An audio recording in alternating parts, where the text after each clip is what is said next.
Wow, what's up? Okay, is there actually a video of Douglas Murray saying he's a Donald Trump supporter? There's no way, right? Please don't let this be.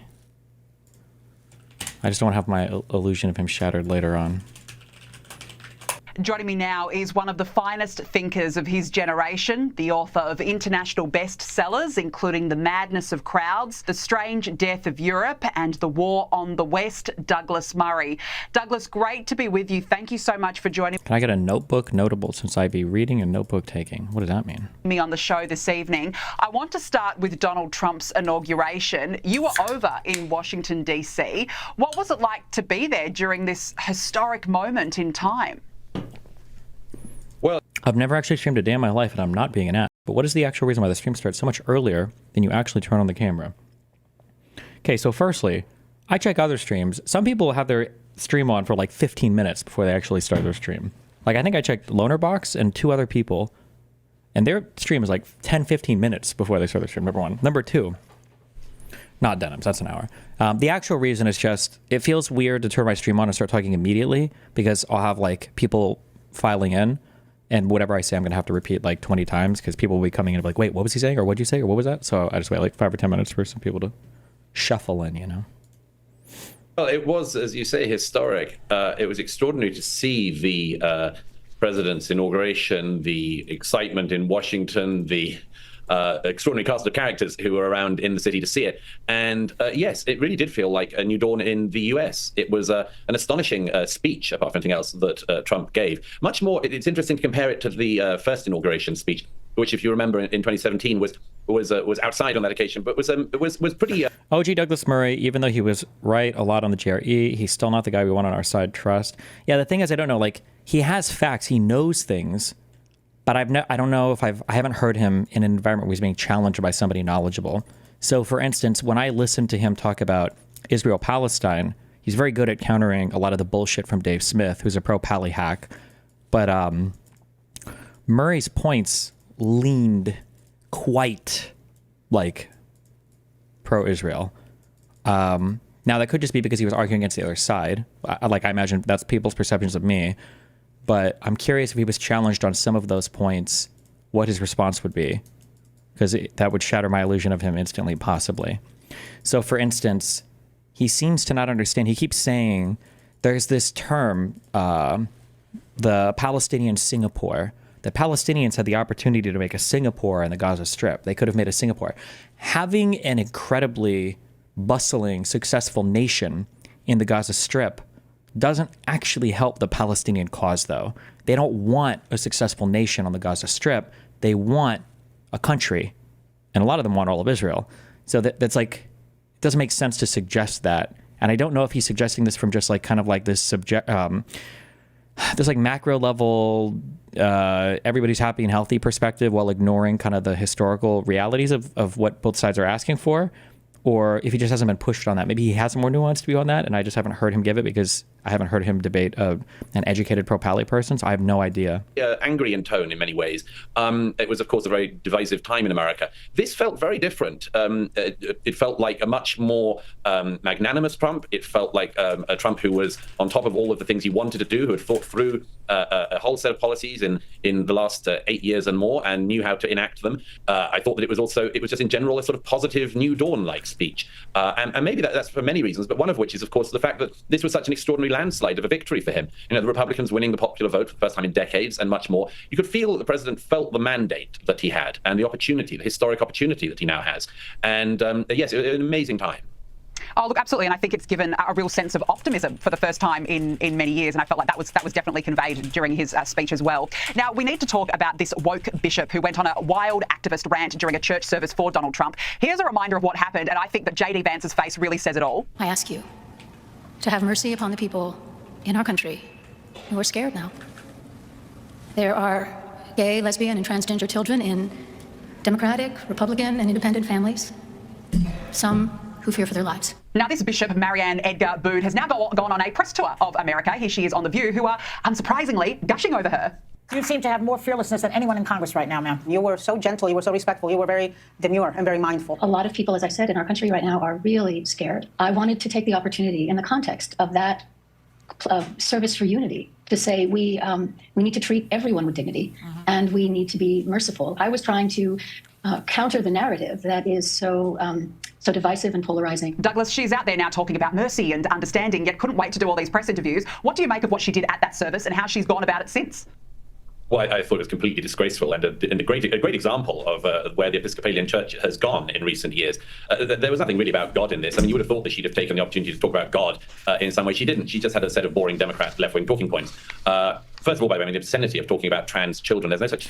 Oh, God. All right, never mind. My illusion is going to be shattered. It's important to have grace and victory, I think. It's something that Biden did really well. I think Obama did it pretty well. Trump is horrible at having grace and victory. He became evil, like power corrupted him. There were flashes of Trump having the capability of being very magnanimous.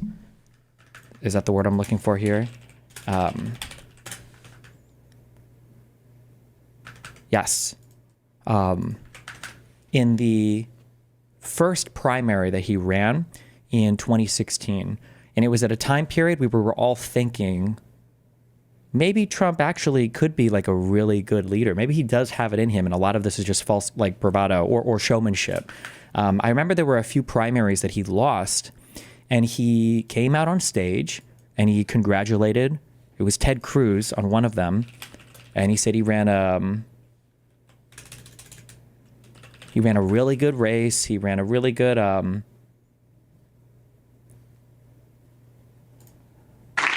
I think this was primary, right? This wasn't after the election, was it? I have to tell you that I've competed all my life, competitive person. All my life, I've been in competitions, different competitions, whether it's sports or business or now for 10 months politics. And I have to tell you that I have met some of the most incredible competitors that I have ever competed against right here on the Republican Party. You know, we started off with that 17 number. And just so you understand, Ted Cruz, I don't know if he likes me or if he doesn't like me, but he is one hell of a competitor. He is a tough, smart guy.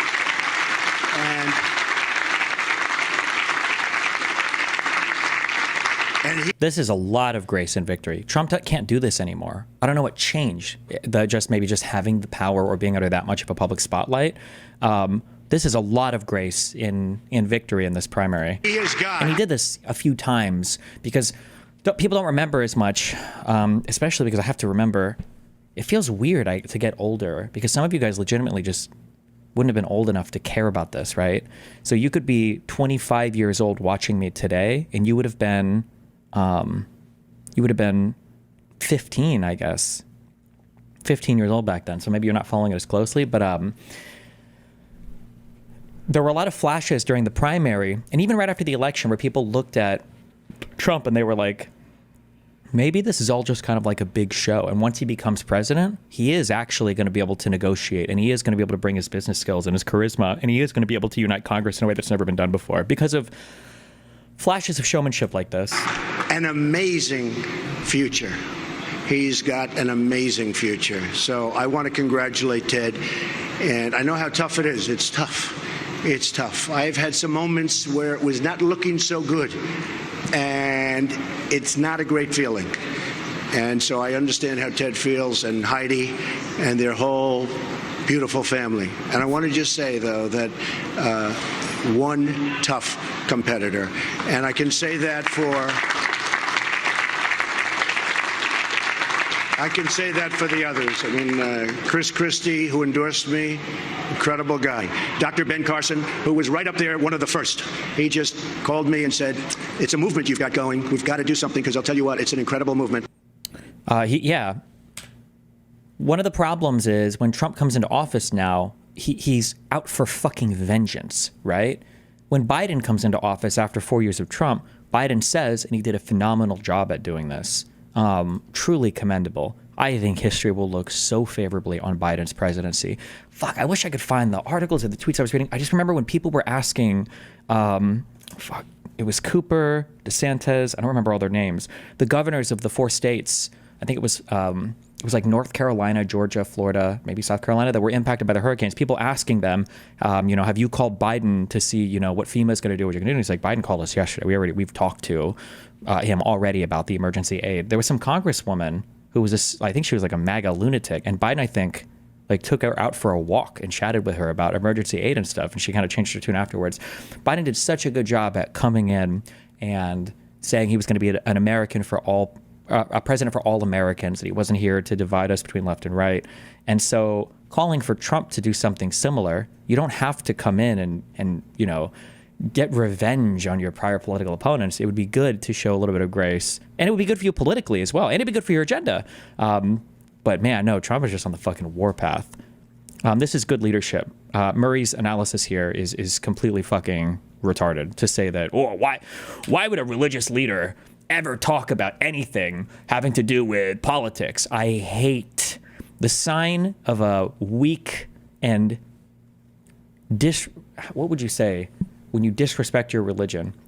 Somebody who doesn't make their religion comport with their political realities. Your religion and how you view the world and how you view God and God and Jesus' place in the world is absolutely going to influence your political outlook. And to pretend that these two things should be eternally separated, you can't just discard Jesus, as soon as you leave church. Like, that's something you're supposed to carry with you in your day-to-day actions, in your day-to-day life. And anybody that's gone to church ever knows that when you're getting sermons, they're going to be talking about current political events that always happen, or at least at every Catholic church I've ever been to, they're always talking about current political events.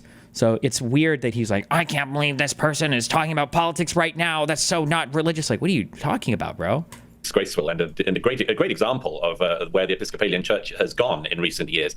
There was nothing really about God in this. I mean, you would have thought that she'd have taken the opportunity to talk about God in some way. She didn't. She just had a set of boring Democrat left-wing talking points. First of all, by the way, the obscenity of talking about trans children. There's no such thing as a trans child.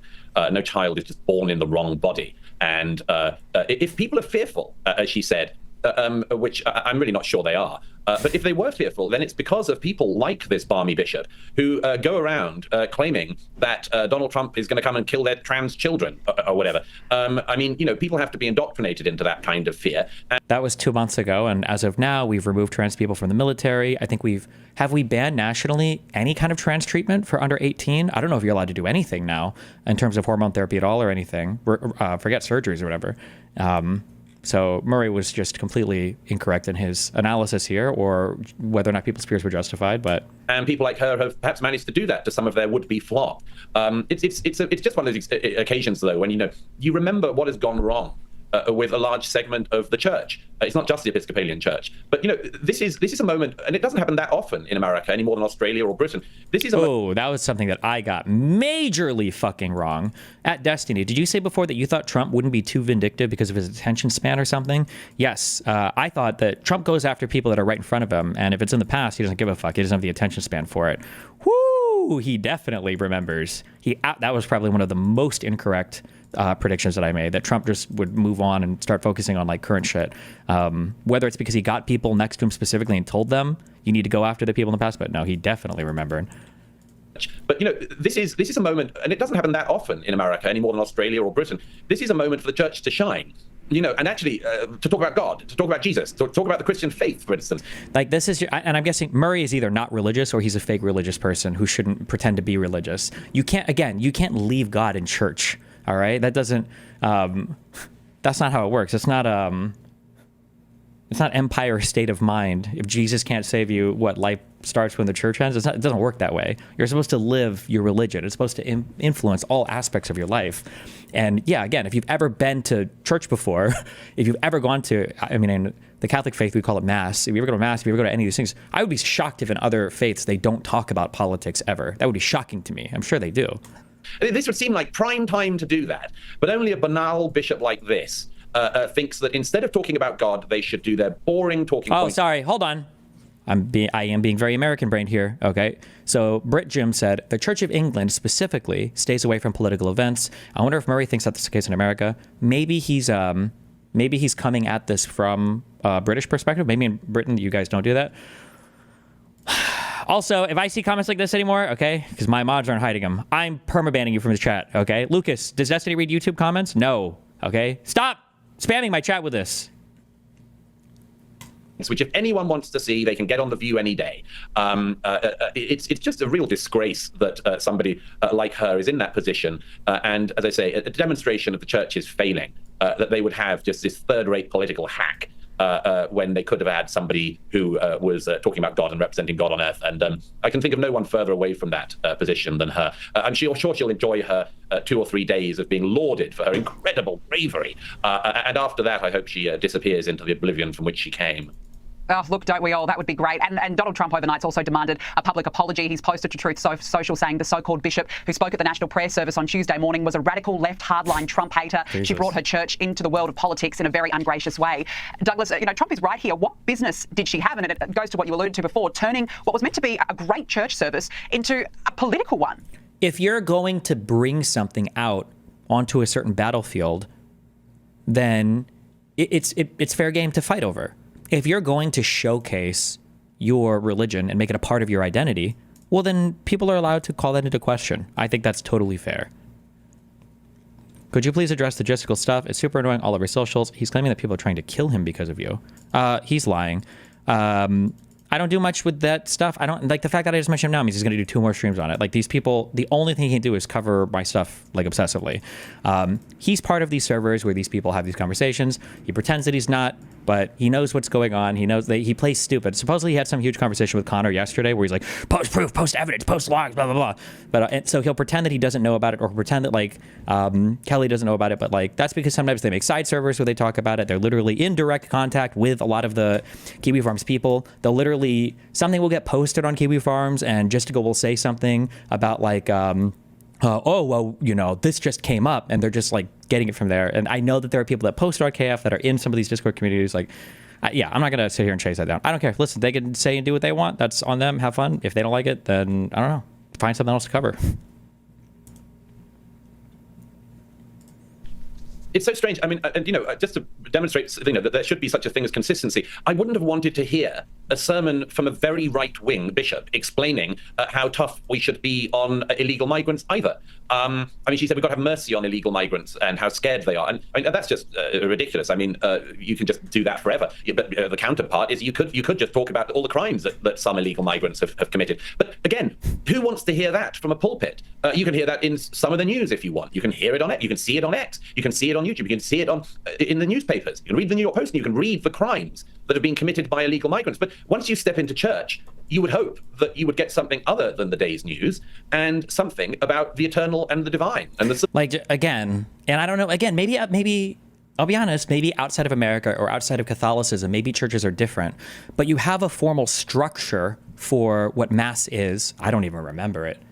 Lots of singing, lots of kneeling, lots of fucking motion or whatever, doing dumb shit. But the sermon, the whole reason why you have a pastor, a priest, pastor, priest, is that the same thing? The people that give the sermon and run the Mass, the whole reason why they do their sermons is to take what you've read in the Bible. Usually there'll be some verse that they'll read the verse, and then they'll make it relate to whatever the current day's stuff is, right? Today we're going to talk about, the story of Jesus and, this turn the other cheek and what it means to forgive people and some things that might be going on in daily life and who you might be fighting with. Like, that's the whole point of, in my opinion, of somebody that's giving a good sermon, is to make the Word of God relatable to your current life and to show you that church is not just a place that you go, and then leave and you just have to fulfill some bullshit obligation for an hour every Sunday morning. And the Bible or the messages from the Bible aren't things that you memorize and then recite so that you can pass, church. These are things you're supposed to carry with you and implement into your day-to-day. So this is just such a stupid analysis, but whatever. Sublime. And so just the heart, from my religious perspective, I guess, yeah. And something about the eternal and the divine and the sublime. It's called a homily, not a sermon. Well, it might be a homily. Maybe, yeah, I don't know. And so just the heart sinks. One of the things I've said for years is that the response to the mad left-wing infiltration of almost every institution in our societies should not be countered, actually, by the left-wing. Bro, what did I just see? Was this on my, I don't know if this was on Twitter or if it was on my subreddit, where it was like, conservatives when they actually meet Jesus Christ and it's just some dude with a rope around his neck? Like, hello? The right-wing infiltration of the churches or music or anything else. It should be the depoliticization of the non-political world. You know, there have been in recent years ever fewer spaces, to use one of the left's favorite phrases, ever fewer spaces in which you can actually escape from politics, because the left has pushed politics into everything. Bro, it's the president of the United States doing a fucking live stream from a church. What do you think is going to happen? Hello? Tell him to go to church in private like a normal fucking human being then. What are you talking about?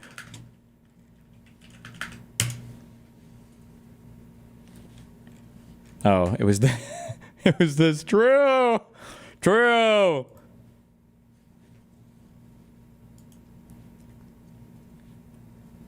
I hope that this is just another reminder to conservatives and liberals and others alike. We need spaces that are not politicized, where you're not going to get a sermon literally in the church and non-literally anywhere else, where we can just focus on other things as well. And as I say, I mean, that should really be the conservative response, to strip the politics out. Absolutely, and this is exactly why Donald Trump's been elected, because people are sick of this absolute nonsense. Now, you mentioned illegal migrants there, and it started already. More than 300 illegal migrants have been arrested by ICE during raids in and around sanctuary cities across the US, and this includes sex offenders and other violent criminals. Douglas, this is just the beginning of what clearly...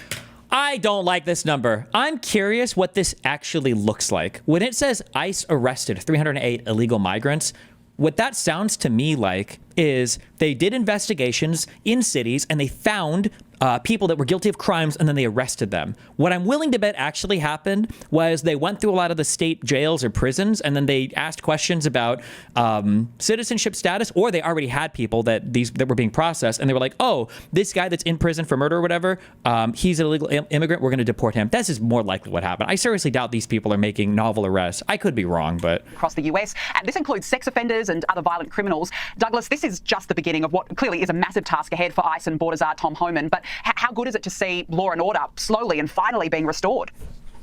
Well, as I've said for many years, if you don't have a border, you don't really have a country, or at least you won't have a country very soon. The way in which illegal migration has been encouraged in recent years, not just in America, but of course in Britain, Europe and elsewhere, has been really shocking. It has undermined the fabric of these societies, and it rewards the illegality at the first point. Many people, like that Barmy Bishop, will be thinking about, you know, these people saying they're not all these illegal migrants are criminals.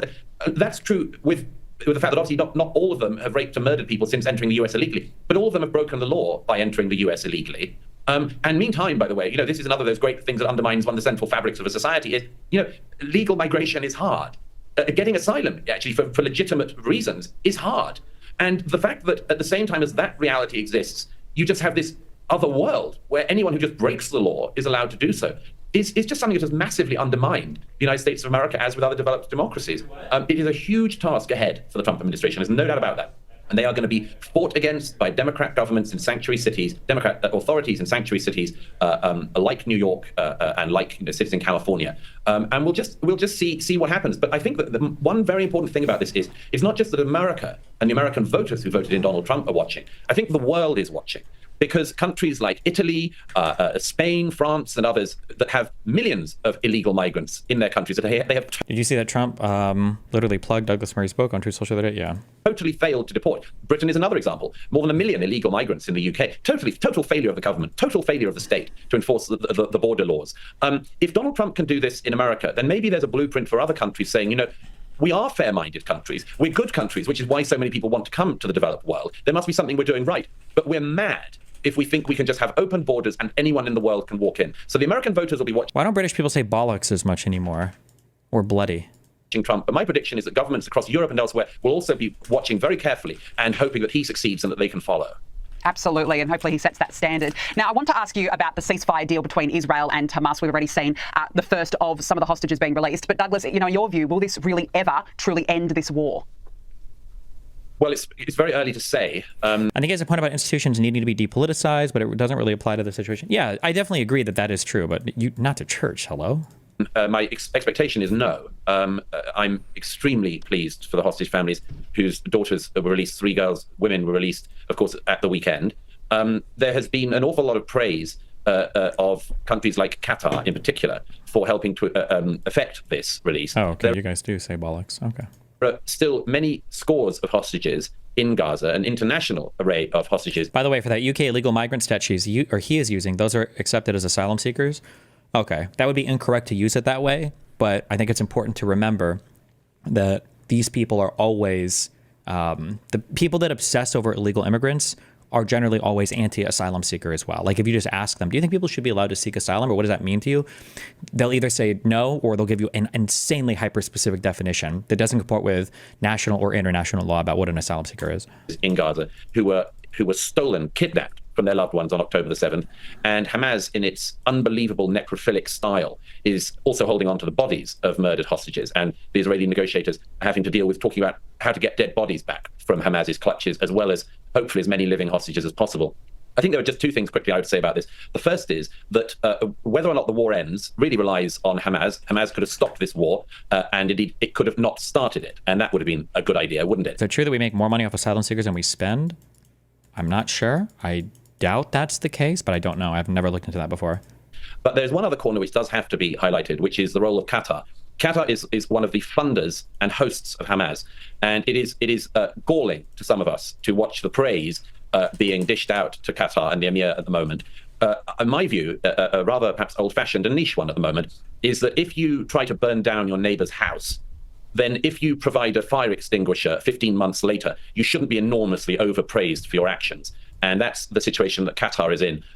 They should be made to give all of the hostages back. None of the hostages should have been in Gaza in the first place. They were stolen, and it's high time that all of them were given back. And I hope the Trump administration will make it clear that that is its priority. So far, they've been very strong on that, but it requires regional partners to do their bit and not to play this double-dealing game that countries like Qatar have.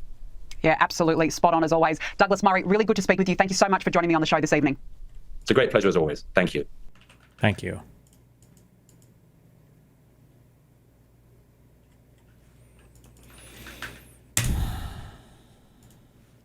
Well, ACLU's executive director today, before this ruling came out, said this is a clear attack on the First Amendment. Mr. Khalil is a permanent resident. He's not an illegal immigrant. He's married to an American citizen, is about to have a baby. And this clearly is just punishing speech that is unpopular. Your response to that?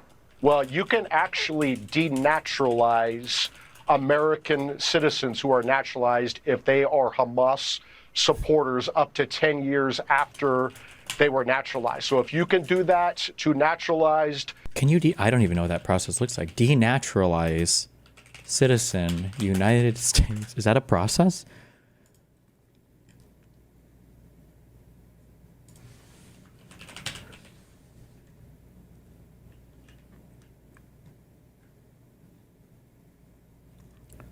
Describing the theory of denaturalization, the Supreme Court has stated that an alien has no moral nor constitutional right to retain the privileges of citizenship if, by false evidence or the like, an imposition has been practiced upon the court, without which the certificate of citizenship could not or would not have been issued. Oh, so if you lied about something relating to attaining citizenship, that's fair. But that's absolutely not what we're talking about here, I don't think.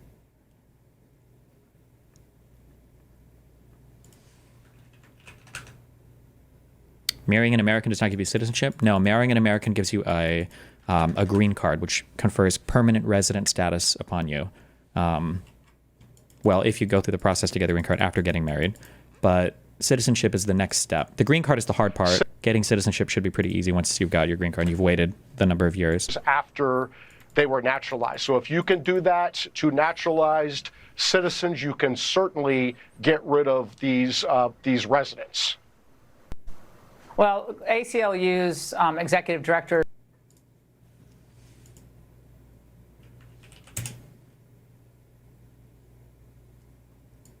What do we think of Murray in general? I mean, he was kind of based on Rogan or not? He was based on Rogan because he was fighting against a retard, but he might just be retarded on his own, but he was fighting a bigger retard, so...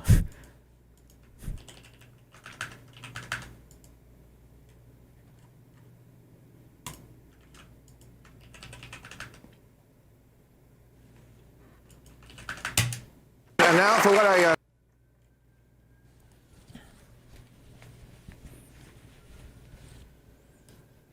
Heads up, a judge did block the trans-military ban. Well, that's good.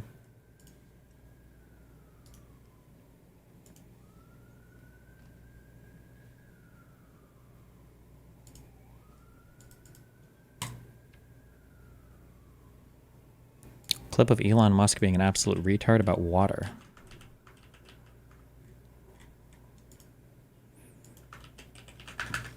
Wait.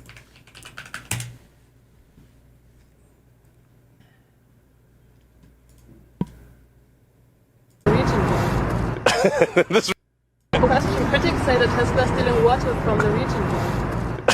This region has so much water. Look around you. But the local water supply says there's no more water for the development stages. No, this is completely wrong. It's like water everywhere here. Does this seem like a desert to you? Okay, danke schön. That's ridiculous. What do you expect? It rains a lot. Question. Critics. Okay. Yeah. Okay. Jesus. Did you see how, maybe I'm reading too much into it, but I'll read a lot into it. I don't care. Conservatives do this shit all the time. Joe Rogan looked so uncomfortable in these clips.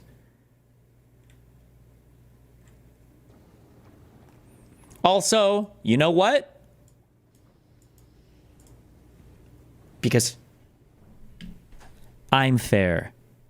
And because I'm fair, I give props to people even when I don't like them, okay? I'm the only person, the only one on the entire internet who does that. I will give props to people even if I don't like them, okay? I don't like Kill Tony or that show. I don't think it's very funny generally, okay? I can see why some people like it. I just personally don't think it's all that funny. And as a comedian, I don't know if I think he's all that funny.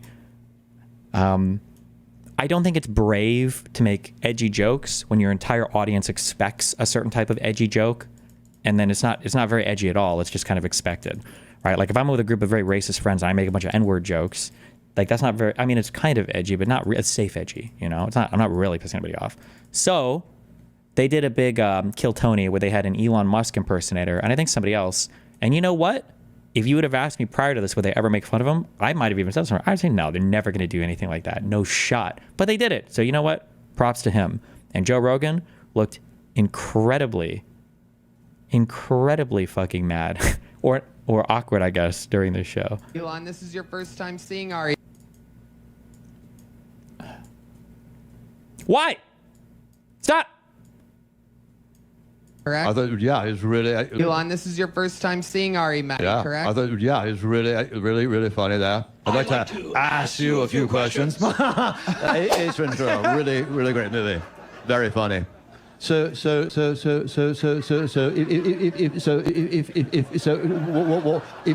are you a tit man or an ass man? Yeah, really curious. How are you so but so smart at the same time? No idea. Question still stands though. Dude, I don't know. I'm an ass guy until the babubas get too big. Then I'm an, yeah. I like, like on Earth, right? Like I'm an ass man, right? But like in space, like I like space boobs. Because they don't sag, you know? Like ever.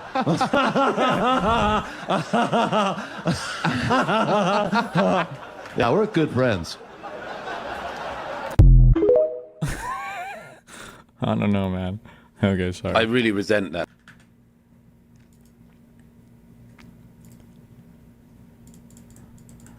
Also this. Oh, they did an RFK one as well? Damn.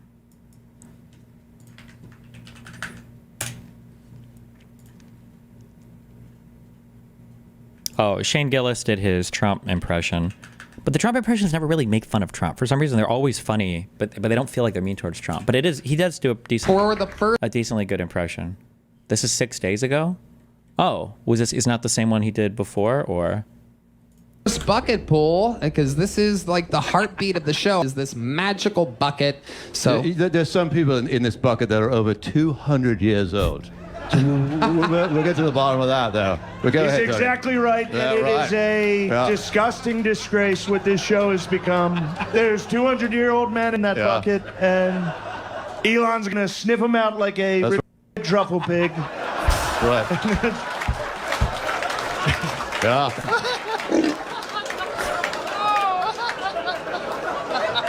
That's right, my liege. Okay. Wonderful to have you here today, and have an opportunity to talk to you. It's true. It's, obviously.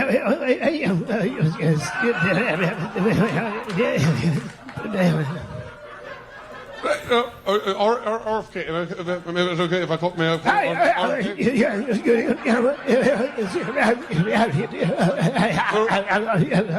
LOL. I mean, it's like. Okay, this wasn't that funny. I'm sorry. Oh, I saw this. I feel like bongers have funny shows sometimes. And then I wish we had these shows. Is this IQ? Is that the name of the show, or is it something different?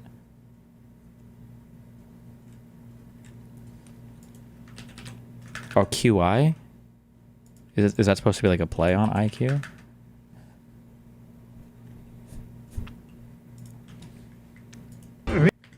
Hold on.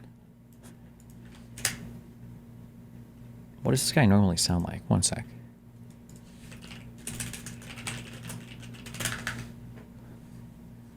Oh, this is from the IT crowd thing?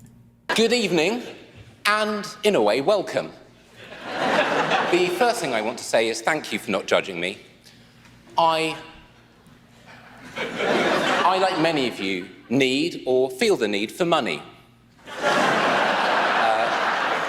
So here I am. It would help me if you could just imagine that I'm doing this well. We here, and we are in some ways here. I don't know if this is QI or some different game show. It's probably something different. It's called Big Fat Quiz, Best Bits. I don't know if it's a segment on QI or if this is a whole different show or whatever. This guy does, is it Jason Statham? Is that the name? He does an impression of him. Okay. Sorry. All right. Focus. Fuck, I should have finished this last night. I don't remember what the fuck I was setting up. Fuck this planet. I know you've all been waiting for. I'd like to give you my book report on my... Wait. Last thing, I'm so sorry. Look up one of Vin Diesel's recent interviews. His voice is so low now you can barely understand him. Wait, what happened to him?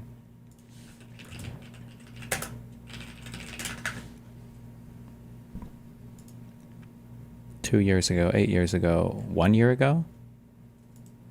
Well, I have to say this because I think this is very beautiful and poetic and magical. I know that you and the late Paul Walker, y'all kind of had this thing that's saying that you wanted it to last 10, you were like, how many can we get out of it, do you think, with this franchise? And the goal, I heard the goal was... He died in a car accident, right? Isn't that kind of like weird or ironic? It's not ironic, but it's that you do like a race car movie, like, and you do like 10 of them, but you die in a car accident in real life. He died in a Porsche? I thought they're supposed to be really good cars. How the fuck did he crash? What happened? The CIA got him. Was to get to 10. Is that true? Paul and I started, let me take you back. We were in Mexico before Oh, he wasn't driving. Okay. Film had ever opened. We were sitting at an airport. Our duffel bags were at the side. We were sitting on the floor. We had just come from this place called MTV Spring Break thing. Okay, this is not that deep. Wait, how did he? Hold on. I'm sorry. Now I'm curious. This was the first one. Jesus. And he... Oh, that's 8 years ago. Oh my God, he's doing the Hassan Riz voice. God, you're so beautiful. God, she's so beautiful, man. Am I right or wrong? Look at her. How am I supposed to do this interview? Look at this woman.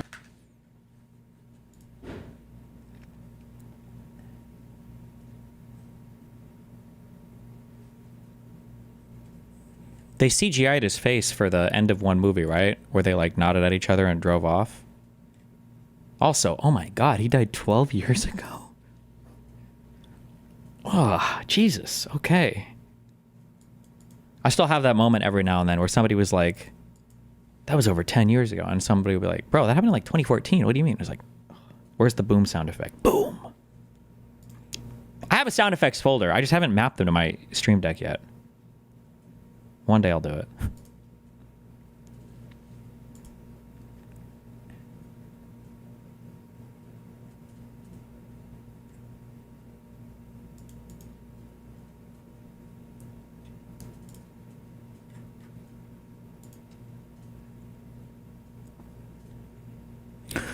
On November 30th, 2013, at about 3:30 p.m., Walker, 40, and Roger Rodas, 38, left an event for Walker's charity Reach Out Worldwide for victims of Typhoon Haiyan, with Rodas driving his red 2005 Porsche Carrera GT. Damn.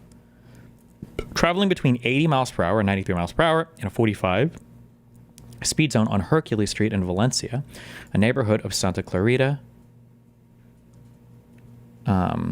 California. Rodas lost control of the car and crashed into a concrete lamppost and 2 trees off the road, catching fire within seconds after the impact. According to forensic evidence gathered from the scene, both men were knocked out by the impact.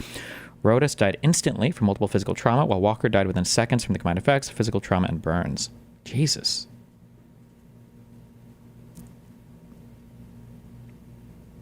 The curve where Walker and Rodas died is a popular spot for drifting cars. No alcohol or other drugs were found in either man's system, and neither mechanical failure nor road conditions appear to play a role. Police found no evidence of drag racing. The investigation concluded the car's speed and age of the tires were the primary reasons for the crash. Damn. This guy fucked up bad. Where's the... How big is this turn? Ooh, 15 mile per hour warning sign, so...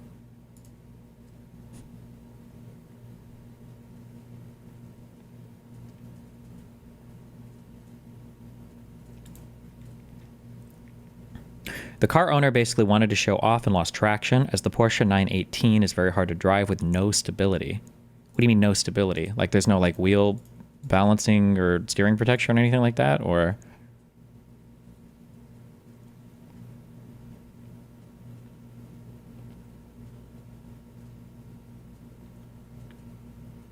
No, nothing at all.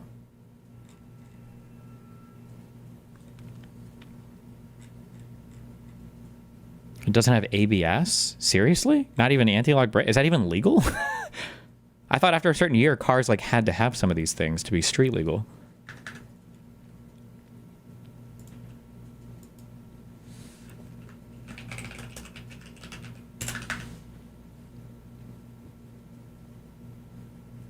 Only 1,270 units made globally. Damn, damn, damn.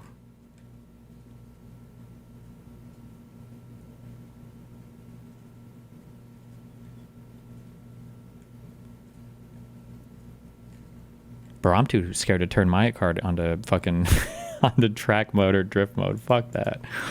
I'm not about to die. Hell no. Not driving.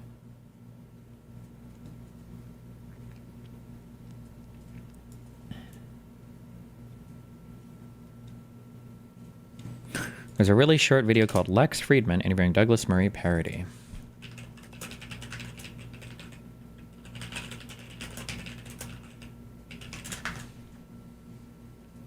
You can disable ABS and shit in a lot of cars. Even basic Mustangs and Challengers allow you to do it. Yeah, you have to be careful because I don't think people realize your car does a lot of work. Cars are really advanced today when it comes to maintaining balance on the road. And if you want to turn that shit off, you either need to be in a huge parking lot or you need to be on a track, because I don't think people realize how much work your car does. Like in my 2017 Focus RS, like one of the things I like it is you can do a lot of crazy shit, but the amount of skill that you need to drive the car is pretty low. It's all-wheel drive, lots of steering protection. If you point the car in some direction, you push the gas, it's going to go that way. But when you start like turning off your, especially like ABS and shit, but if you start turning off your electronic steering protection or turning off your whatever, all that shit, and you start putting more power, especially to the rear wheels, because a lot of sports modes or track modes or drift modes will start putting more and more horsepower or more power to the rear wheels. Your car will feel way different. Just be careful. That's all I'm saying, okay? Douglas Murray, it's great to see you again, buddy. Pleasure to be here with you, Lex. Is it possible, in your opinion, to sit down in a room with Putin and Zelensky? Sorry, did you see Ayla defend the rape simulator game on Twitter? No, link it. And bring this great meat grinder war to an end? I mean, I certainly hope so. I mean, the scale of death, the death toll alone is unfathomable. Sometimes I wonder if an alien were to land on planet Earth, could it mediate... Destiny don't know what ABS is. abs is for your car, for it to have the core strength and stability, like abs in your stomach. It tightens the suspension up to give you a lot of control on the road, right? Between the Russian and Ukrainian leader. Yeah, I mean, it's a very strange line of questioning. I don't see why an alien would want to do it. But nor do I see why an alien would be qualified to do it. But can't we just get people who are at war with each other to sit down and love each other so we can create a kinder world for each other? I mean, that would be a very rosy way of looking at it, but as of mid-2025, I don't see it. I wonder if aliens will be happy about Donald Trump's tariffs. And I must say that you've got a very strange infatuation with aliens. I mean, I don't get it. Your new book on death cults and democracies about the future of civilizations. Did you consider writing a chapter about the future of alien civilization? It never crossed my mind, but you never know, perhaps for the next book. I've written about stranger things. Based. You're thinking of traction control? I mean, there's a lot of different systems in your car that do different things to the wheels, right? Like anti-lock brakes, ABS should make it so that if you... so you know how... I don't know why, or I don't know if people still do this, but people will say, like, if you're driving in the rain and you are trying to stop your car, that you should, like, pump your brakes so that you don't lose traction. You're not supposed to do that. You're supposed to slam your brakes because the car's anti-lock braking system can tell when you've lost traction, and then the brakes will release automatically. The computer can do it faster and better than you can. Electronic steering protection, I know how they worked in my Golf GTI. There might be other types of ESPs, or they might call it something different in other cars, but electronic steering protection isn't activated necessarily when your brakes activate, although it could. But I think what ESP does is I think it can tell when an individual tire loses traction, and I think it will... I think it'll adjust the speed at each wheel based on traction losses. So if you're driving, and whether you're braking or not, or if you're just losing a little bit of traction on like one wheel, I think that the computer can spin that wheel slower until it regains traction without messing with the rest of your car, I believe, is for electronic steering protection. But other cars might call that different things or do other things, but...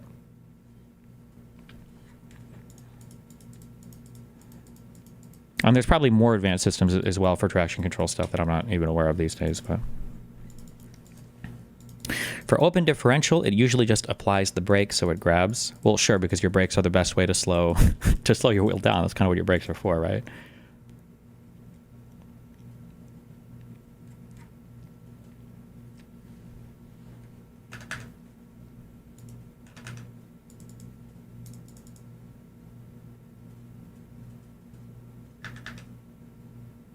You're thinking of traction control. Listen, I don't know what they call it on new cars. On the old Golfs, it was called ESP, Electronic Stability Programming. It retards timings and controls the brakes to reduce wheel spin and slip. It also modulates the anti-lock brakes to help slow the car. Maybe it's different in other cars, or maybe it's called something different now, or maybe it's a different thing or whatever, but I think ESP is what they called their traction control on the Golf cars. But I've said this like 7 times now. Yeah, I don't know what else you want me to say. But okay. Or don't believe me. I don't care. Yeah, every car company probably has their own thing that they call it for traction control or anti-skid system or whatever. It's all some variation probably of the same thing, which is the computer being able to detect if a wheel has lost traction.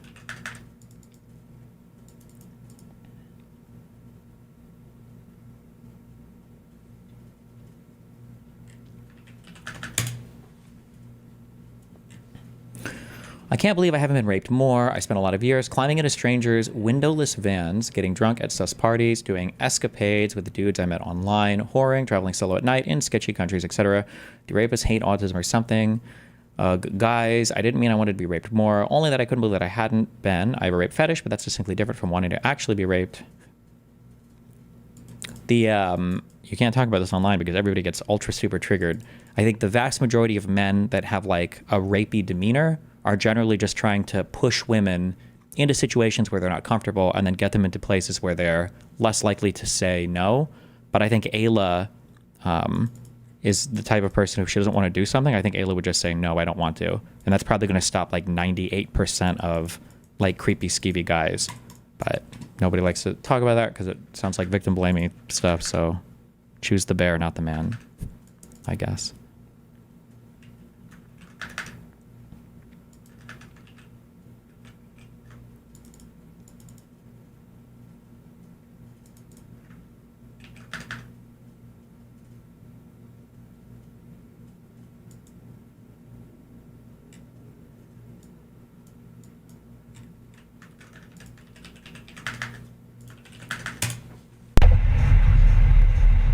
GoPro captures an Audi A4 all-road Quattro losing control at 140 kilometers per hour.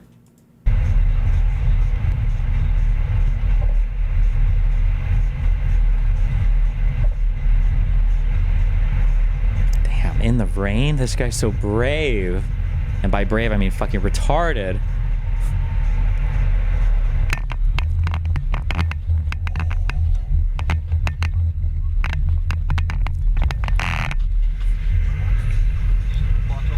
Like this car just did so much unbelievable work, okay? It maybe looks like driver skill, it's not. This car just did so much work to not lose control here. Unbelievable. Holy shit. What is that, like 100 miles an hour?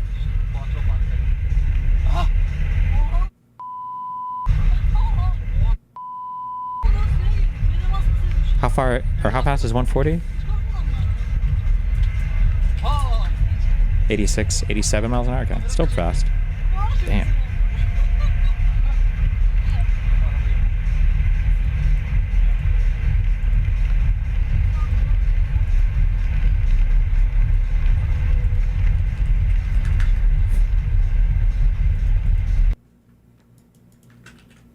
Okay, two more quick ones.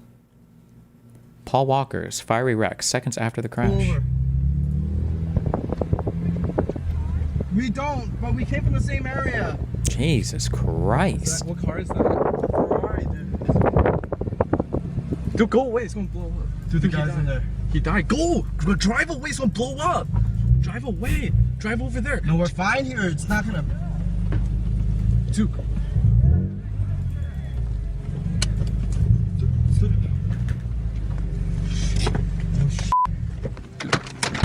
Don't get him out.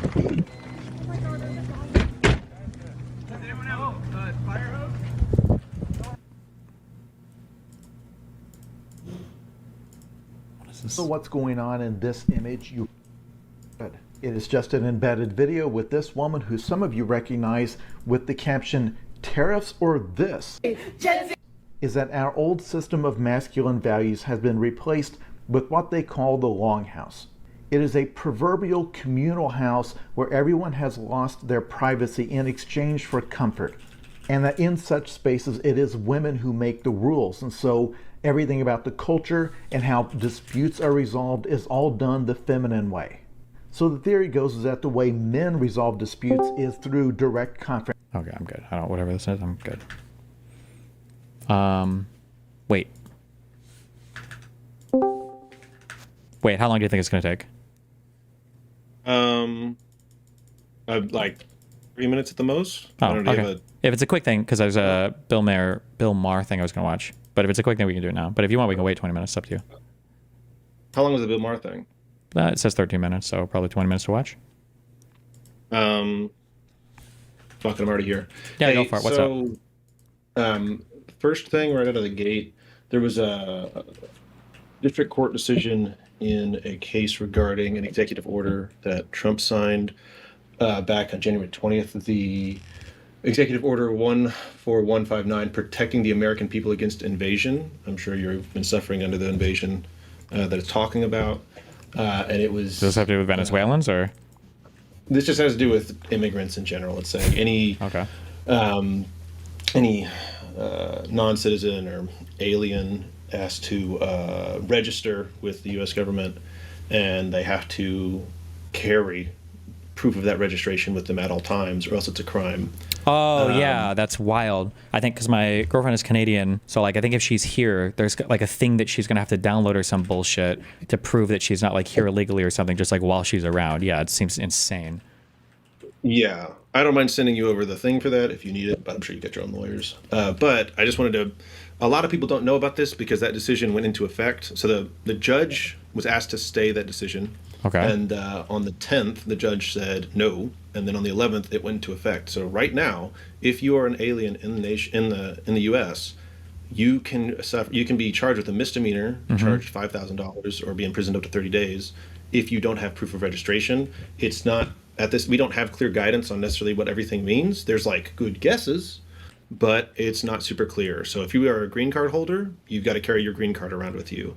If you've got an I-94, you need to carry that around with you. Yeah, or an ESTA visa waiver, or any of that bullshit. Exactly. And I would say that more scary, in my opinion, than a misdemeanor crime or a fine or minor imprisonment or whatever, is that if you ever flub one of these immigration things, you can be banned from entering the country for any reason for like 5 years.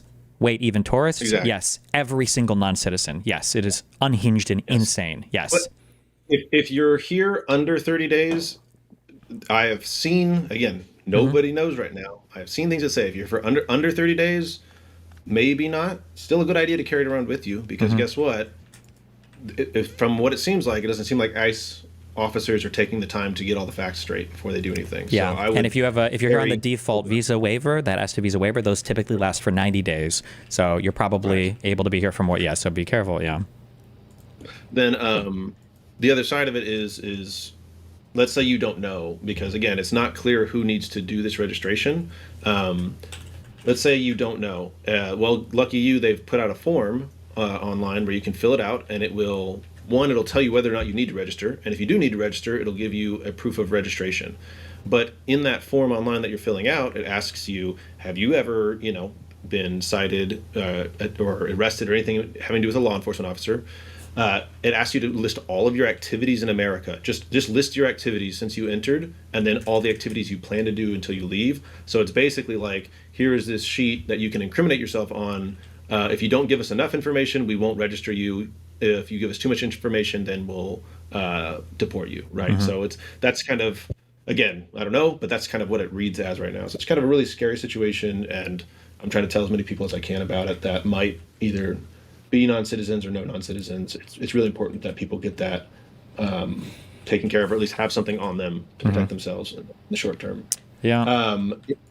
That one was pretty depressing to see that was kind of actually going through, because I'd seen that they'd asked for a stay, but the judge in that case is a Trump-appointed judge, so kind of wasn't super surprising, but there was still hope that he might actually not require it. Sure. And this might be one of those situations, I think, just from my understanding, where they probably do have all the legal authority to do this. It's just really sad that they would make this decision. Like, I don't know if this is like an illegal thing they're doing, or it's more just like a disappointing, they're like, what the fuck? The legal justification I've seen is a law from like 1940 that hasn't really been enforced, but that law is specifically about undocumented immigrants. So that law from 1940 requires undocumented immigrants to be registered with the U.S. government. It's been enforced here and there differently, but then whenever you look at the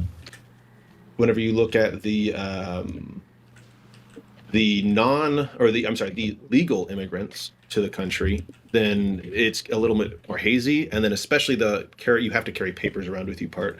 That part is a little more hazy about legal justifications. So yeah, I just want to get the word out on that one a little bit.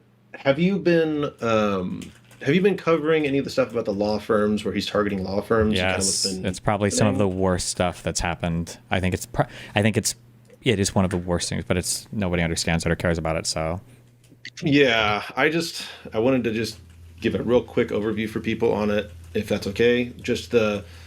Trump is passing executive orders targeting law firms. He's targeted specifically in executive orders. He's named 4 or 5 of them. Of those, only one of them, Paul Weiss, actually did capitulate. The others are all actually fighting. And what's interesting I don't know how recent your information is, but my understanding is I think 4 or 5 law firms have capitulated so far. 9 have capitulated total, but 8 of those 9 never even got targeted by an executive order. They preempted it. Did they? They just went to them. Yeah. So they went and said so Trump made public statements about a whole bunch of law firms, and he said we were going to do it, but the executive order is actually targeting them.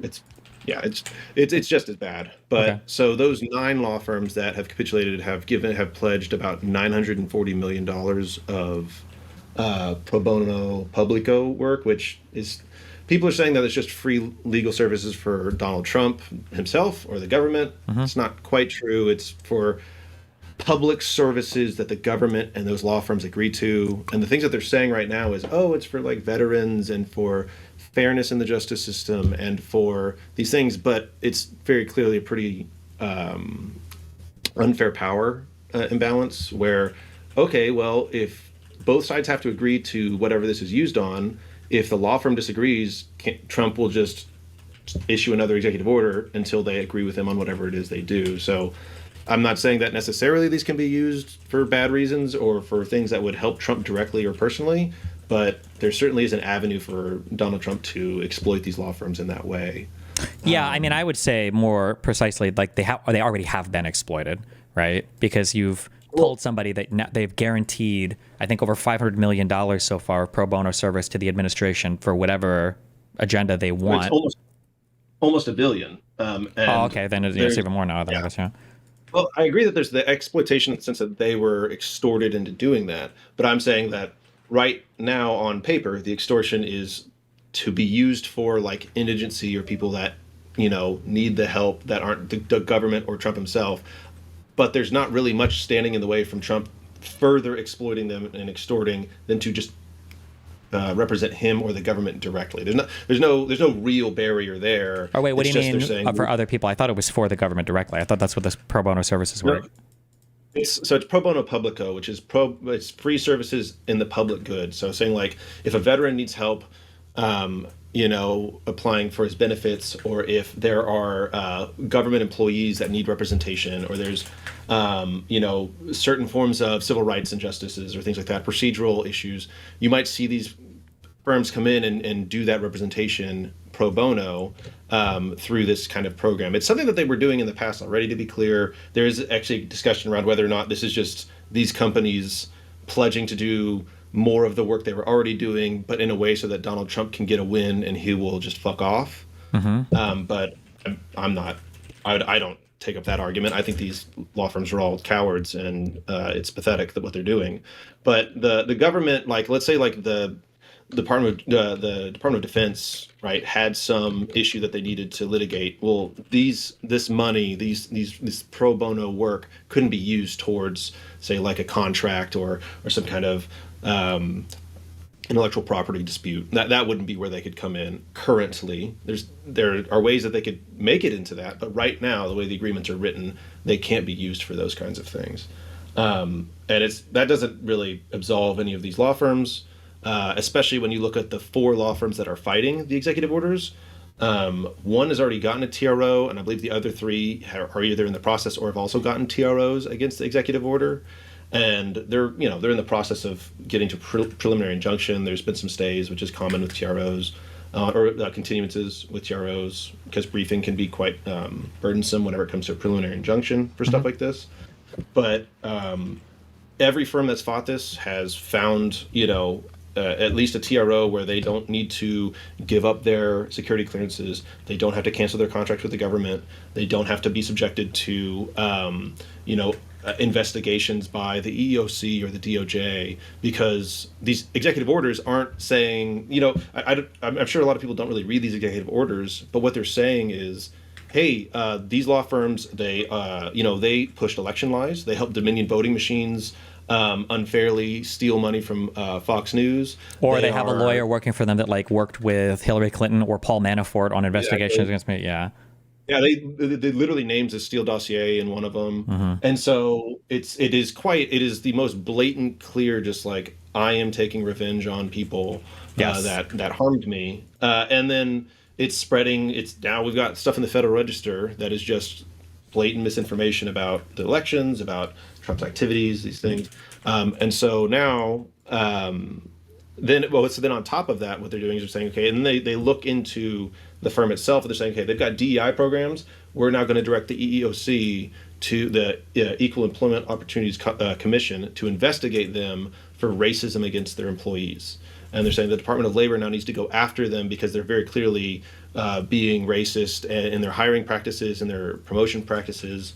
And then they're also saying, and then like even in one of them, they're like, oh, one time one of their attorneys got a contempt charge against them or was sanctioned for like a very minor thing. Yeah. I would also be careful too, because when they talk about discrimination in these EOs, I think in most of them, I think they explicitly call out or they've mentioned as discrimination in prior EOs, they're talking about any like DEI practices. So when they say, has this law firm engaged in any discrimination, they're also asking questions like, do you have a DEI officer or any division? And if you do, then that counts basically. Yeah. And I've read through the Perkins Coie, which is the first one that was targeted. I've read through their complaint, which is really well written. It's a very, very good one. And they go through a number of different challenges to it. Obviously there's free speech violations. This is just ultra vires, like the president doesn't have the ability to do these things that he's doing. And it's and they put up a really good fight. And if I had, thought that this administration cared about the courts, I would say that, they're going to have a successful case and probably be okay. But it's really unclear kind of what the next step is, or if this is just kind of Trump just seeing what he can get. Like, if you told me that the DOJ just was ordered to just drop any investigation and just like he just revoked these after a while, because I mean he's getting $1 billion and he gets to claim he got $1 billion for the government. He gets to put out press releases that he's winning, and I think that's really what he wants. Yeah. And he gets to say, "Hey, look, I hurt my enemies," right? And, he also gets to the revocation of these clearances. Also hurts these law firms a lot as well, right? It probably severely inhibits their ability to take on certain cases. Well, for sure that, and then also he's trying to ban their employees from federal property, which means they couldn't go to court, right? Which for federal court. Oh, sure, yeah. Yeah, which they can't do that. For a lot of reasons they can't do it, but they're trying to do it, and he's out here beating his chest going, look, see, obviously the election was rigged because even the lawyers that were involved with it are paying me, right? Like he gets to just now rewrite everything and tell the crowds what this means. And while of course the MAGA people are going to believe it, I think that this is something where, if you talk to an uneducated or an uninformed person, low information we call them. There you go. And they were like, well, I don't know if, Trump did get all that money from those law firms. So, maybe those claims aren't as strong. I think that this is in that realm where you're muddying the waters enough so that these low information people have a hard time parsing kind of what's going on. Yeah. And so I just kind of wanted to go through that a little bit because I think there's a bit of confusion on what he's getting and what these law firms are doing. And I know it's kind of boring lawyer stuff, so I just thought I'd throw it out there. No. Before I let you get to Bill Maher, I missed your Thunderdome with your community. Do you think you won? Did you beat your viewers regarding billionaires? I think we all won on that day. I don't know. I feel fine. I felt pretty comfortable with my position, but. Okay. Hey, everybody in the chat, there is a new Pragmatic Papers that just dropped on Reddit. You guys should go check it out. There's a lot of really good stuff in there. And yeah, I appreciate you contributing a piece last time. Now you just need to read some of it on stream. Gotcha. We'll get it set up. Have fun. Be careful. Right. Have a good one, everyone. Bye. Bye.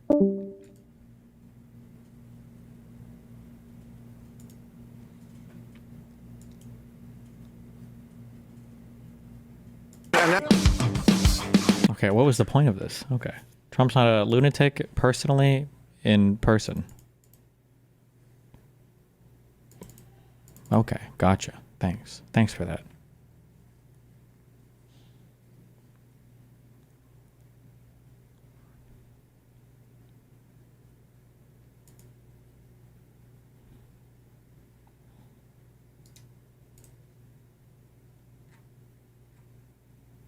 Why are these people so gullible about Trump? Like, who cares if he laughs at your jokes and seems base? He's just an awful president, and that's what matters. Yeah, I feel like the issue is for, I don't even know, it feels retarded to say this. There are different things that we expect from different people in life. Like, I don't want like a military commander to be a comedian, or I don't want a doctor to be I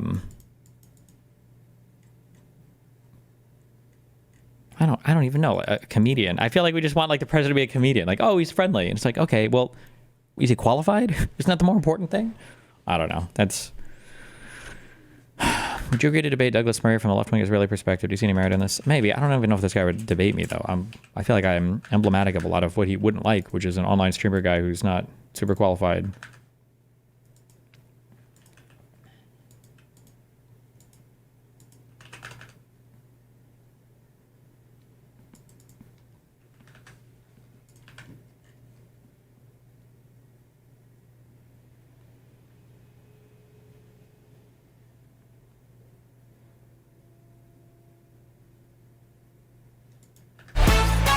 Jesus.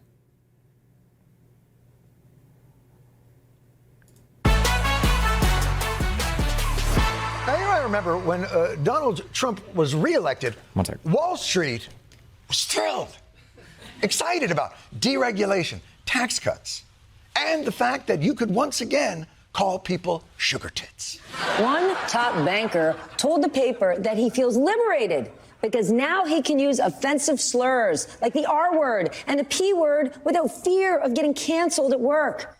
The R word and the P word? Well, I can tell you today that that top banker is definitely using both of those words. Perhaps even adding motherfucker right now. The market meltdown for the third straight day. Global markets are sinking. Markets across Asia, Europe, and Australia plunging. At one point this morning, the Dow sinking almost 1,600 points. The markets lost more than $6.5 trillion in value. This is an economic Armageddon.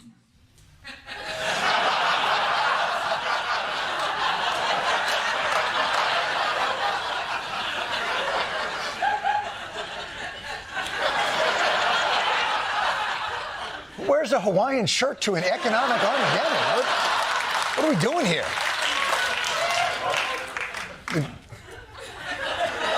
Would they pull you in from the pool? Okay, I don't need this whole thing. I just want the interview part.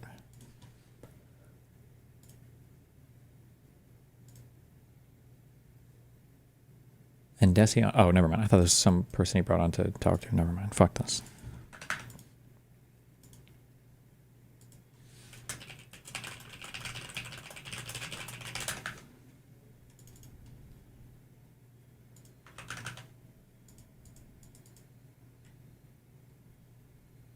He talked to Pete Buttigieg for an hour. Also, okay, hold on. So I noticed that even the science pack decays after a while. It spoils. Do you ship these to Novice, or do you do all the research on this planet, or what is the meta for that? The one thing that I've been... Wait.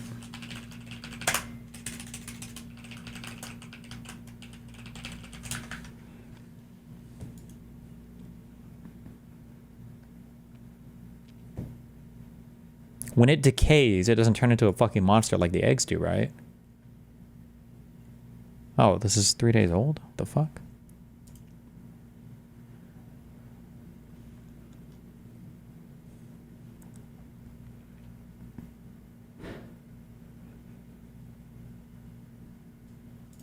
I've heard very little consistent logic.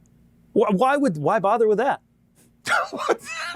Oh, why tell the people? It's not their problem.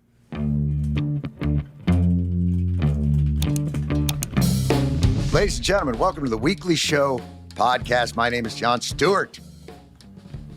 It is, I'm taping this April 8th. I always tell you now the day that we're taping this because of the velocity by which change occurs in this nation, which is becoming great again by leaps and bounds. You may say to yourself, okay, occasionally we take a step or two back, but clearly moving in the right direction. So this comes out Thursday. So by then, we could be at war with China, or more likely, I think President Trump will do the thing that he always does. And I use this analogy with Rahm Emanuel on the show, but I think it's instructive to say it again here. I used to have a dog who would eat things on his own volition. He was not encouraged to do so. He would eat grass and sticks and whatever he could find outside. Inevitably, he had a delicate stomach. He is my dog, after all. That's how we knew we were each other's soulmates. The way I process lactose is the way he processed everything that he would eat from the outside.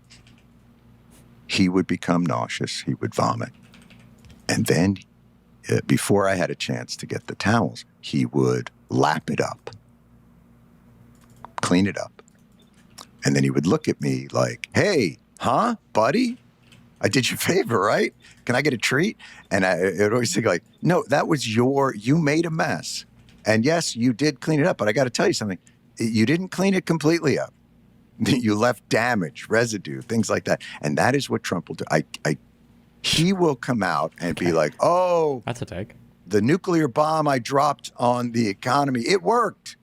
Vietnam has decided that they're going to make a deal like nobody's ever seen before.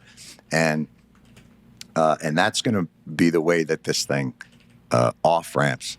You would imagine, because these guys are, I mean, between the signal chats and the trillions in the economy and firing people at the FAA and nuclear commissions, they are forgetting the first rule of authoritarian regimes, which is you kind of have to get shit done right.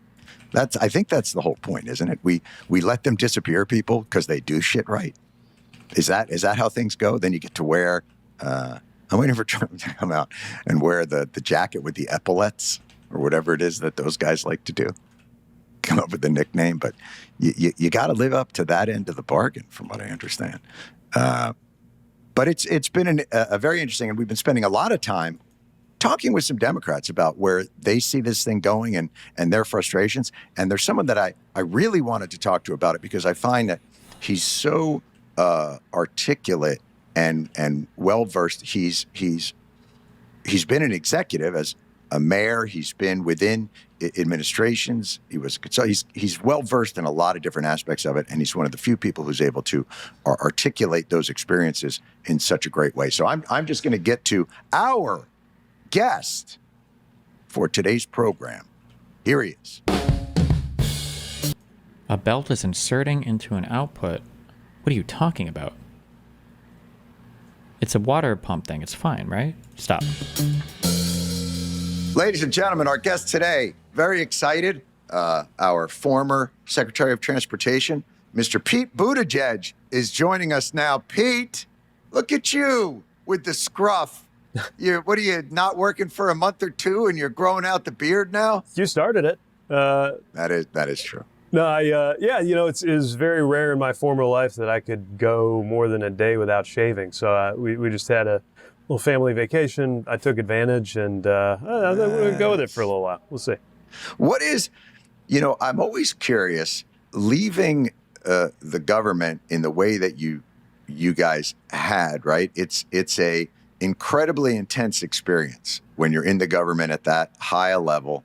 And you're managing things at that high a level. If you had to pick between authoritarian MAGA or authoritarian China, what would you pick? China, because I think China is trying to build like a stronger country and has some understanding of how to do it. I don't know what the fuck MAGA is doing. I think they're just dumb. And then that moment when you kind of pack up and leave, what is that feeling like? I assume in some ways almost maybe like the experience you had leaving the military, or you're sort of now, you've been running at 120 miles an hour and then suddenly it's yeah it's funny you mention that. I mean, redeployment's the only thing I could compare it to professionally that was so sudden and so total. I mean, this is a department with 55,000 people. Anything happening anywhere in the country or sometimes anywhere in the world could be on your desk in a matter of minutes. And then one day, it's 12 o'clock and you're done. And you just like, I guess I should, feed the dog now. it's a strange feeling. You hadn't fed the dog? No, I was already feeding the dog, but suddenly all these things around the house start to loom larger, right? You realize all these things you've been neglecting. Obviously, I was leaning a lot on my husband Chasten the whole time. Right. And, I had a wonderful family that as anytime you're in a job like this supports you and makes it possible. Then you realize you're kind of making up for lost time. Right? Like suddenly it's like, it's my turn to do the laundry for a very, very long time after the way the last 4 years went. But it's been great. I'm spending a lot more time with the kids. They're 3.5 right now, and it's a great time to be. But it's a very hands-on time. Like it's it's demanding. So I'm living into that, and at the same time, of course, you don't stop caring about everything you used to work on and everything you still care about as a citizen. Oh, that's got to be so hard. To have had your hands in that pie and to have had some control over it, and then to watch things happen where you no longer have any agency in that must be very frustrating.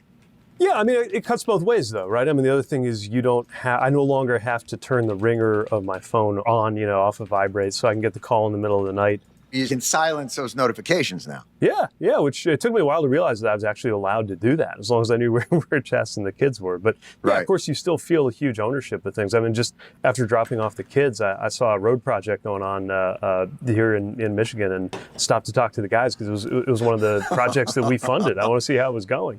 And I'm very invested in it. But on the other hand, if something goes wrong with it, that's not on my desk anymore. I care about it. But I think all of us are at the same time, obviously just very, very alarmed about what's happening around the country. And I think the strange thing for those of us who've left the cabinet or left government is being just as concerned as ever, but obviously having a very, very different role. Right. Now, in terms of the role in the House, I found, like after I left the show and was home for a bit, that apparently I was unaware of all the protocol in the House. So everything I did that I thought was incredibly helpful was like, actually, that's not the way we do things around here. Oh, is that what you're going to do with the laundry? You're going to bring it down there and do it that way? Because that's not the way we do things around here. Like in the same way that you get onboarded into the government, did you have to get onboarded back into the House where they're like, actually, that's not what we do at dinner. We do something different. Oh, yeah. There was a whole fight this morning because the kids were fighting over how many toys they were allowed to bring in the van with them while I was taking them to school. And it turned out that, Dad, I'm Papa, Chasten's dad. I was informed that Dad had established a clear policy on this, and they were litigating it between each other. And I was not helping with my intervention until I understood that there was a rule. Yeah, there's a lot of stuff. Turns out the standard operating procedures were not written down, but the kids will remember. They will never let you forget anything, any daylight between one parent and the other, right? On the teeniest policy thing about, I don't know, it could be anything. Toys, candy, they hold you accountable. You thought international diplomacy was difficult, but trying to figure out the toy situation in the van, that can create, by the way, speaking of tantrums, how are you absorbing this new tariff regime in the world? I would imagine you wouldn't argue the point that the idea of renegotiating certain trade barriers or those types of things wouldn't be a worthy pursuit. I imagine you would take issue with the table overturning tantrum way of doing it. How are you absorbing this general shock? Look, I grew up in northern Indiana. I live in Michigan. Like, I get what the wrong kind of trade has done to the industrial Midwest because I grew up surrounded by collapsing factories. And part of that was because of technology. Part of that was because of automation.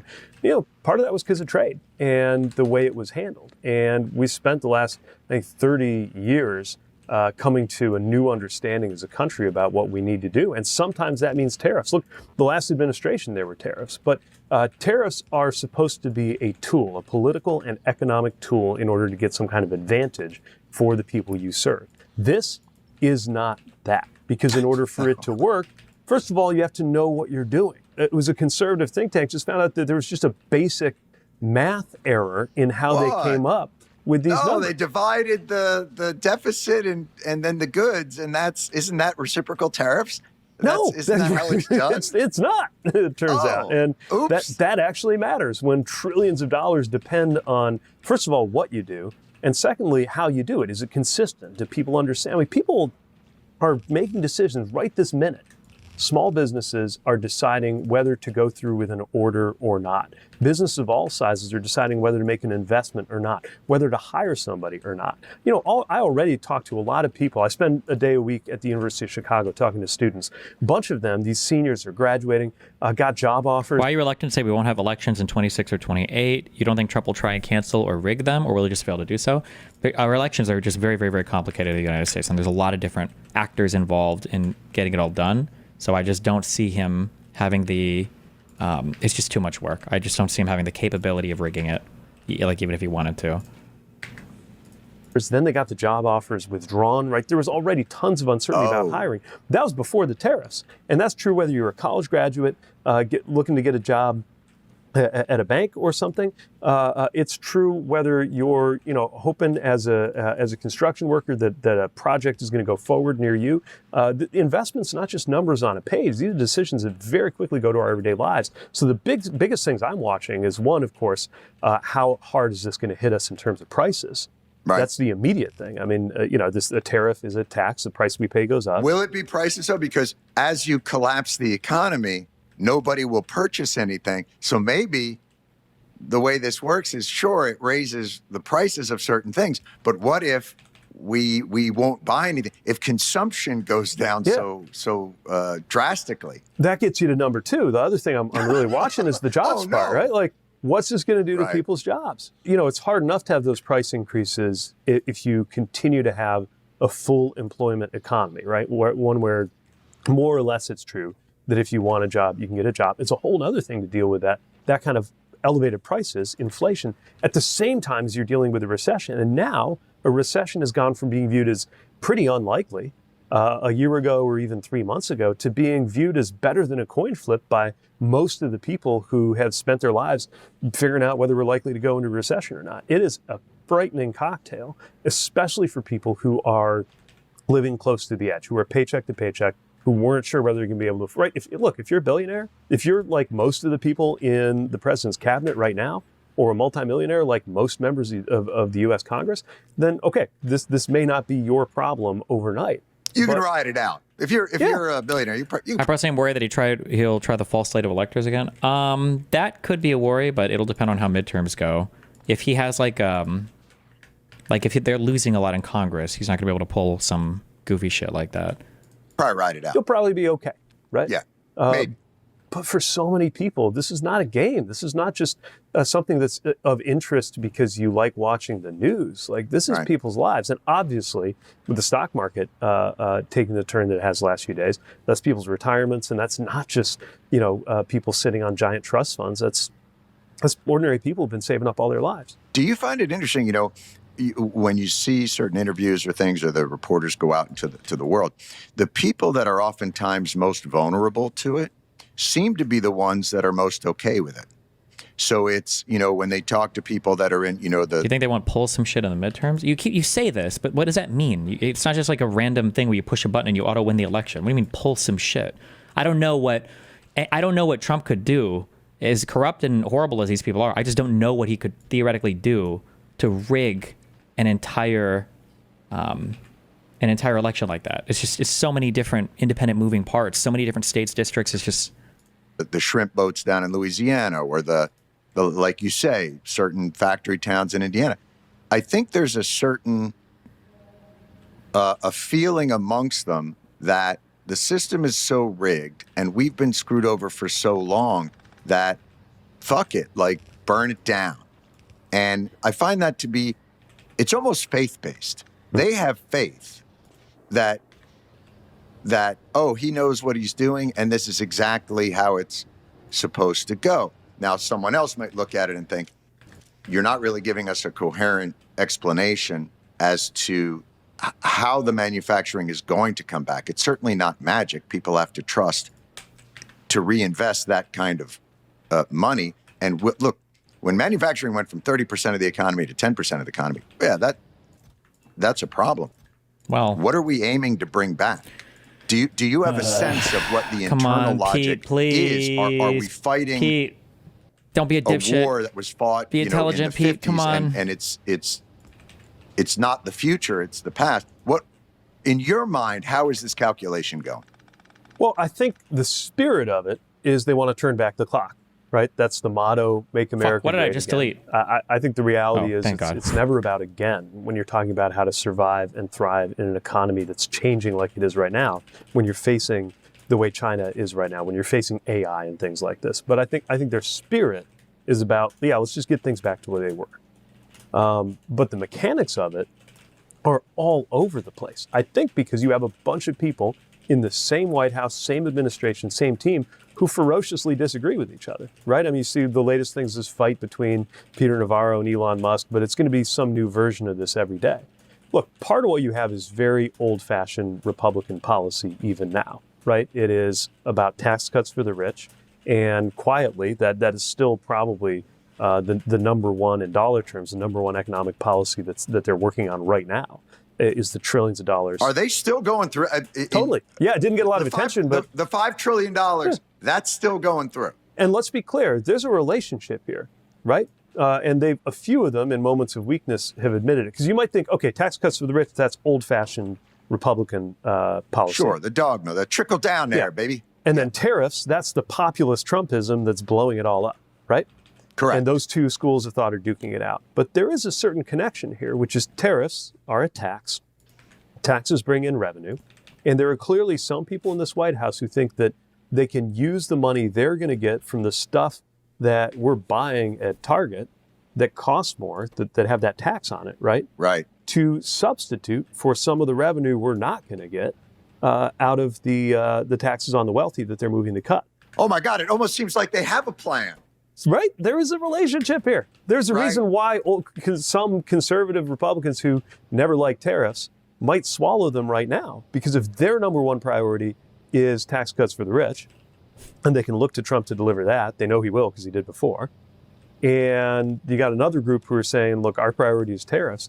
They can get that through. Maybe the grand bargain that's being made here, and some of them, again, have talked in these terms, is, okay, basically, if you look at the tax burden of how the things they're still willing to have, I mean, look, obviously they're cutting a lot of stuff. They're cutting the cancer research and the people who answer the phones at Social Security. Sure. And, well, who needs that? VA staff, right? But the stuff they're not going to cut, like national defense, has to get paid for somehow. Not only not going to cut, he just proposed a $1 trillion defense budget. Right. Trillion. So how are you going to do that? If less of that is being funded by taxes on the wealthiest and on corporate profits, then more of it, at least proportionally, will be funded by everybody going to the store and paying more because of tariffs, which is happening literally this week. And then the rest is deficits. Now, as you watch this, as someone who has, McKinsey, and you understand the consultant side of it, you understand the mechanics of it, are you seeing the matrix on this from them? Because one of the things that I think is, whether they're right or wrong, people make bets on, every administration has their idea of how they're going to stimulate the economy, how they're going to raise the money. The one thing that I've been almost more shocked at by anything is an inability to coherently communicate what the idea is and what the plan is, other than everything's unfair to the United States and we're not going to take it. We're not going to be the world's whipping boy. Even though, for the most part, this is the world we created post-World War II and policed. But no longer will we be the patsy. I've heard very little in the way that you're describing it now, consistent logic. Why bother with that? Why tell the people? It's not their problem. They don't view an honest conversation about the finer points of policy as something they need to slow down and do. They're right, move fast and break shit. Do it our way. And if some people get hurt along the way, okay, but it's all in the service of the bigger vision. But yeah, I don't think they believe that they have to justify what they're doing to the American people, even to the people who voted for them. They just don't think that that's their problem. Why do you think they're so hostile to the media, right? Are you talking about the fake news, lamestream media? Well, yeah, right? I mean, there's very little interest in working through, one person admitted a mistake, right? Where they sent the wrong guy to El Salvador. Yes. And what did they do? They fired the guy who admitted it. Bye-bye. Or the lawyer who admitted it. I don't know if he's a man or woman, but that person got fired, right? So as they screw up along the way, they fire the wrong people at the NNSA that keeps our nuclear weapons safe, and then they hire them back real quick. They FAA, same thing. Accidentally send a buyout email to all the air traffic controllers in the middle of an air traffic control shortage, right? Insane. Right? They send the battle plans to the wrong guy on the wrong text app, right? And they randomly put a tariff on a country. It doesn't have anybody. It's not even a country. It's just an island with some penguins. Like these screw ups are not something that causes introspection. Like, to be clear, every time I've been in government, whether when I was mayor of my hometown or when I was Secretary of Transportation, like, obviously, there were things that we did not get right. Always. There are things you don't get right. These are human beings doing their best. Sometimes you don't get it right. If you believe that the press will hold you accountable, then you know that when you don't get something right, you have to talk about it, think about it, learn from it, do better next time. If, on the other hand, you think you can just... The Sam Cedar Jubilee kid was on Parker's stream last night being annoying. Good footage for you to prep with if you debate him. Ooh. Wait, link that.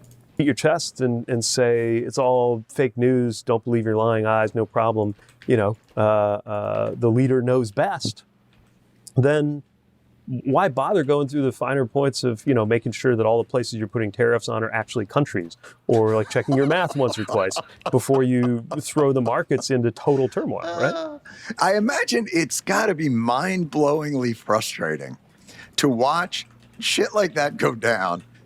Stock market's tanking, $10 trillion going out. And the Democrats are like, we can't even wear a tan suit. If we wear a tan suit, the world goes bonkers. It's the lead story for a week. My favorite was RFK. He was talking about the huge cuts to Health and Human Services and all the people and how they had to rehire people. And he goes, we always knew that 20% of those job cuts were going to be wrong. Part of the plan was always... we were just going to rehire 20% of the people. And you're like, what if you took an extra 2 days? Right. Like, that's what I can't figure out. What is the rush? It's been 2 months. What about trying to negotiate trade deals prior to killing the hostage and then asking for ransom? I don't get it. There's a logic here too, right? On the trade deals, especially if you make it completely chaotic, then the only organizing principle is the man himself. And then all that matters is which country, which industry, which company got to the man and convinced him or flattered him or whatever it took, got him to give them some mercy. So the countries are all deciding, right? I mean, if you think about it, this is part of how consolidating power works. Like there is a sort of logic to this, right? The more messy you make it, the more like they can't appeal to you saying like, oh, you published this guidance on how the tariffs were going to work. And if you really interpret it the right way, you should give us a break. It's going to be, I'm going to find Trump. I'm going to find him. I'm going to appeal. Whether it's a country, a company, or an industry, and think of a way to say, you ought to make an exception for us. And the more it works that way, the more it's total chaos, except you get to the man, you get to the king, right? The more power he personally has. But I've got to believe, first of all, obviously that's a terrible way to make policy. And it's terribly unfair, obviously. Really? But also, like, I got to believe definitely most liberals, I think most conservatives, thoughtful conservatives I've ever talked to, and any libertarian gets that literally the entire point of this country is that we don't have a king. That we don't have some guy how he feels in the morning or what he decides to do or whether he got off the wrong side of the bed this morning is going to decide your fate. But actually, we have rules and we have things we all have to negotiate over and fight over. And there's winners and losers, but we come together in this process. Now, to your earlier point about people who look at this and shrug, I think the process we inherited sucks. Let's be clear. This is not about going back to what we had before.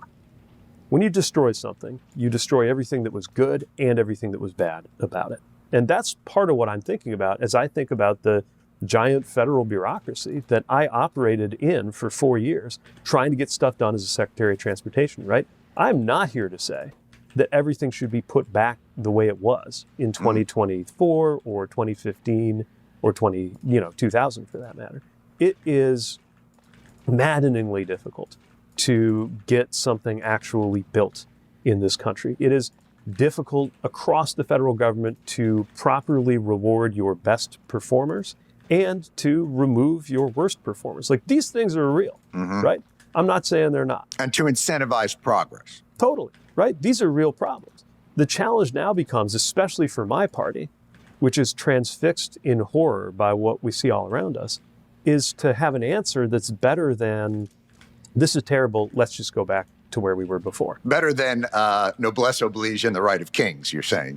We need a process. We can do better. That's not necessarily the whims of the individual. So have you thought about that process? And, you know, look, in transportation, you guys had this bill that was going to build all these charging stations. And by the time, you know, you guys left, 100 had been built and that's about it. Have you thought about the things that you would change within that process to make building more efficient and more productive? Totally. I mean, look, the amount of time that it has taken in this country to build a mile of subway, a stretch of road, a clean energy project. Rural broadband. Absolutely.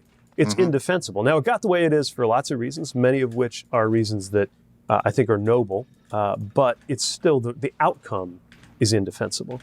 And that's what we've got to rewire as a country. We got to get back to basics. What is it in those processes, Pete? Because that's what I'm interested in. When I look at, for Democrats, it seems like if they want to solve a problem, that solution has to solve every problem. In other words, we need rural broadband, but the solution also has to solve inequality, racial inequality, climate change. You know, we have to load it up with everything before we can start. Is that something that you've identified? Yeah, I mean, look, I think it's right to pay attention to those things because we know that how you build a road or where you put a train could make those things better or it could make them worse. So of course you're going to pay attention to fairness, you're going to pay attention to climate, you're going to pay, you know, that should be part of the picture. But we've reached a point now where any one piece in one piece, you know, even a process that has thousands of steps and billions of dollars, any one piece can wreck the whole thing. This is why it's hard to get housing built. This is why it's hard to get transportation infrastructure built. And I mean, without getting into all the guts of things like the Administrative Procedures Act, right? There is let's get into the guts, baby. Come on. So, I mean, there is a paperwork machine, right? That again, with the best of intentions. And look, the basic intention is to make sure everybody can be heard. So in order to build a complicated project, you have to go through a process where everybody can weigh in. And then you got to go through all of that before you can move. There are ways to work through that, though, where people get heard and it doesn't delay everything. We did it. We started doing things like, again, I don't want to get super weedsy here, but pre-award authority, ways to, you know, if you're trying to build a high-speed rail or something, start getting things built and getting the dollars moving, even while we're working out the finer points of the contract, as long as we can agree on a certain amount of risk between, let's say, the state Department of Transportation is building something and the federal government that's providing the money, right? And there are ways to do that, agreements within agreements or other arrangements. But look, some of it's going to take some introspection in my party and in our country to come back to what are the priorities? Because it can't be, I mean, letting the perfect be the enemy of the good, I think has cost us in the extreme in many ways as a country. Right. If I were to sum it up in sort of the only experience I've had in working down there is mostly kind of VA stuff and watching how that goes. It seems as though the government has a bit of an adversarial relationship to its clients, which is the people, in that it basically, in setting up, protocols that are going to weed out waste, fraud, and abuse, those protocols create waste, fraud, and abuse. In other words, you treat whatever 2 to 3% of fraudulent or wasteful or abusive practices are going to occur, you're going to make the other 97% of the people go through an incredibly inefficient, not commonsensical process. Maybe the main thing is to just flip that and say, this will no longer be adversarial. And what we'll do is we'll bolster on the back end the look for waste, fraud, and abuse so that we don't delay everything by 2.5 years to set up all these ridiculous obstacles.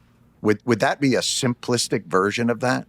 Yeah, I agree with that. I think the challenge there is it does take some political will, because the more risk you take, the more there will be some mistakes. One of the first things I said to my staff when I came in was, when we're trying to move $1 trillion, about half of that is the Department of Transportation, so $500 billion through the economy. We've got 55,000 people working on every facet of transportation. Everything you do is important, which means when you make mistakes, which you will, because we're people, some of those mistakes will matter. Mm-hmm. And the most important thing will be to make sure that that mistake is not repeated.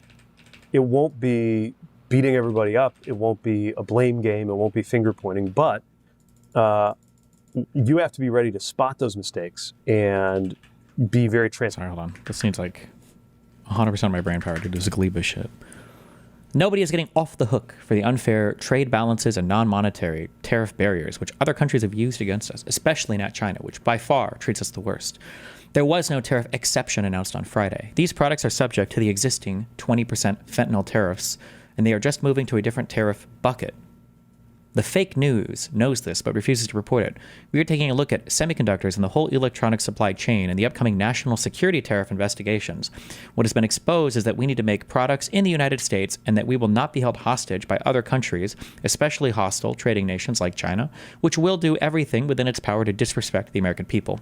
We also cannot let them continue to abuse us on trade like they have for decades. Those days are over. The golden age of America, which includes the upcoming tax and regulation cuts, a substantial amount of what was just approved by the House and Senate, will mean more and better paying jobs, making products in our nation, or treating our countries, in particular China, and treating other countries, in particular China, the same way they have treated us. The bottom line is that our country will be bigger, better, and stronger than ever before. We will make America great again. Wow.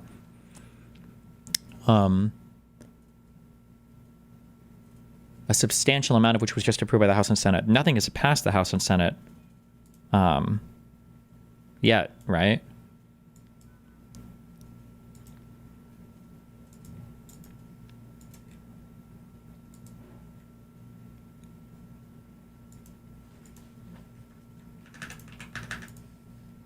Just budget framework. Okay.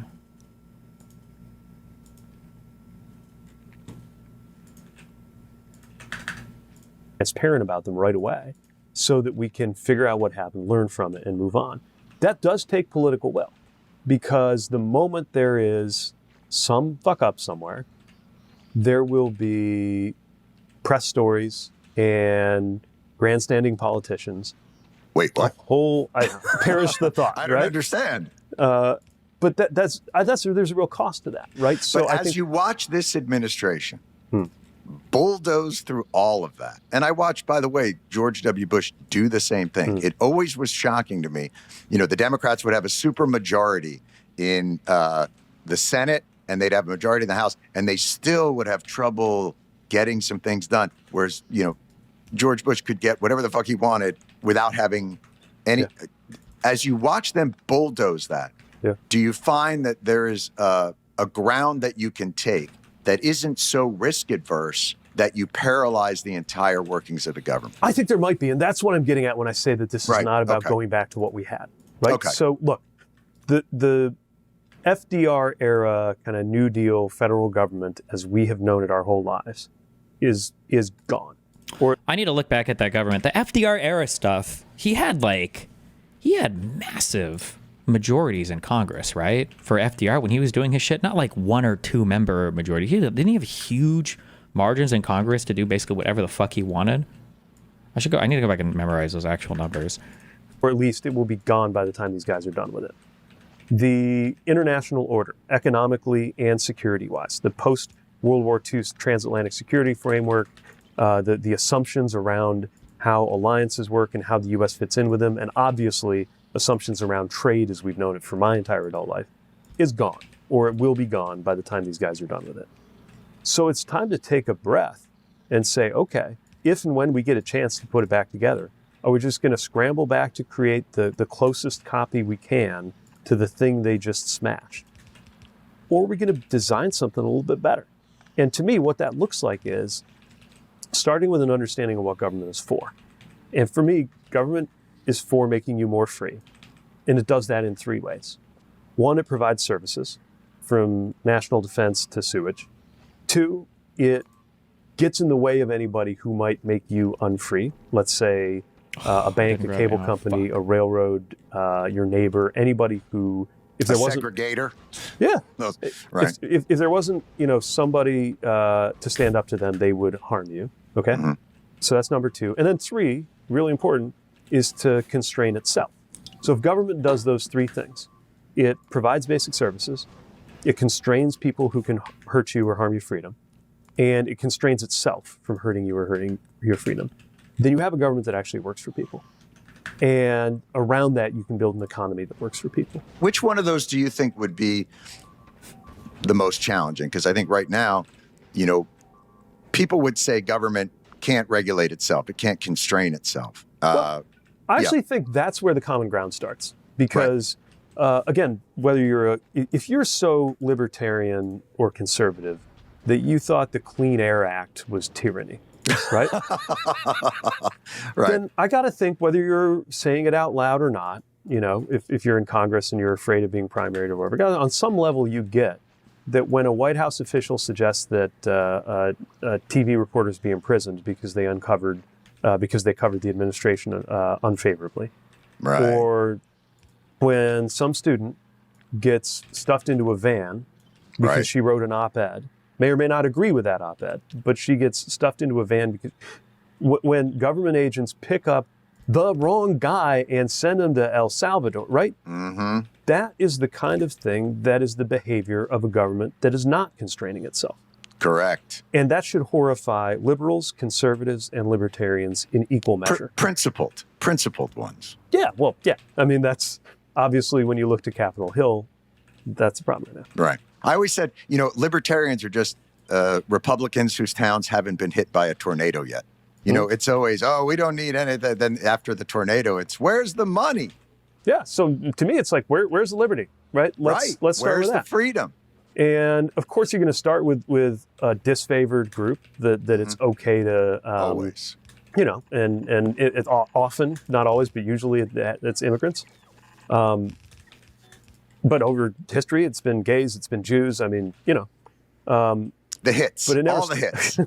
It never stops there. Anyway, no, I think that you start with some common ground there, but then let's be real and let's have some introspection in my party about where we could be doing a better job on the services part, that people are actually getting what they expect out of their taxpayer dollar, that the roads are getting built, that the power stations are getting built. It's just like stuff works, right?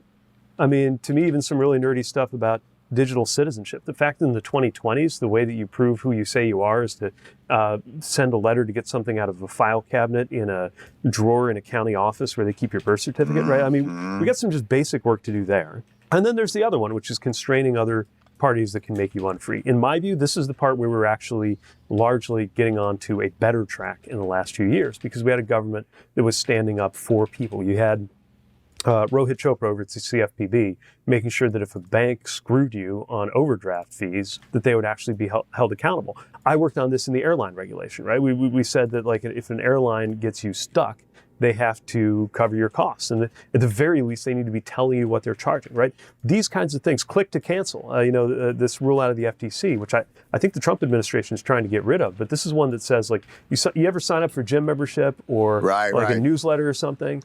And they make it physically, like you've got to go into the guts of the email.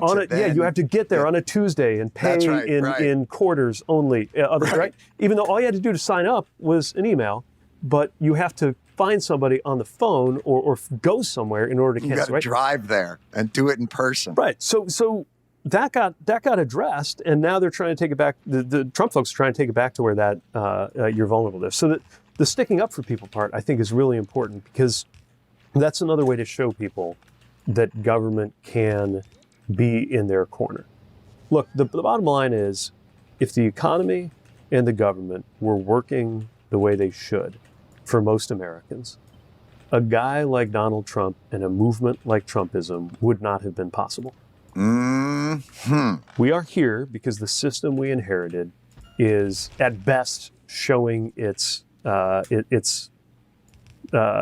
flaws, and at worst is just no longer up to the task of what it takes to help people live free and thriving lives in the middle of the 21st century. Right. And to have that coherent, we were talking to Michael Lewis last week, and he said something I thought was really a great nugget about this, which was, the government is there to fill in the gaps where the private sector won't. And I think that's something that is not well articulated, in that the private sector is not a freedom machine. It is not something that takes care of all the needs. You need, in the same way that the legislative has to check the executive, has to check the judicial, which has to check. You need some balance between public and private so that the excesses of the operating system we use, which is capitalism, don't create the kind of collateral damage that it often creates. Government has to be that mitigating factor. There's nothing else of the size of multinational capitalism that can provide exactly as you say. I've always said, I think the biggest limit to American freedom and liberty is poverty and struggle. Yes. Almost entirely. Absolutely.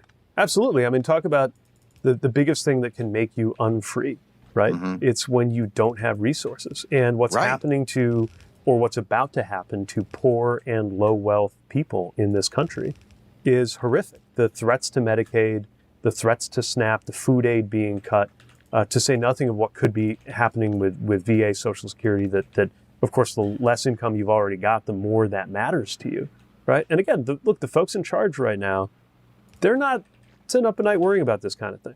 This is not their problem. How do we get people more margin of error? Because it's not just, even in the low income, but middle income it's that squeeze where you have no margin of error. Your parents are getting older as your kids are getting ready to go to college, and the child care isn't there. I always found it interesting if you look at the tranches of where your taxes go, right? The first 5 of them, I think, are like defense, service of the debt, Social Security, Medicare. It's things that don't give people really margin of error until they're either really old or really poor. Yeah.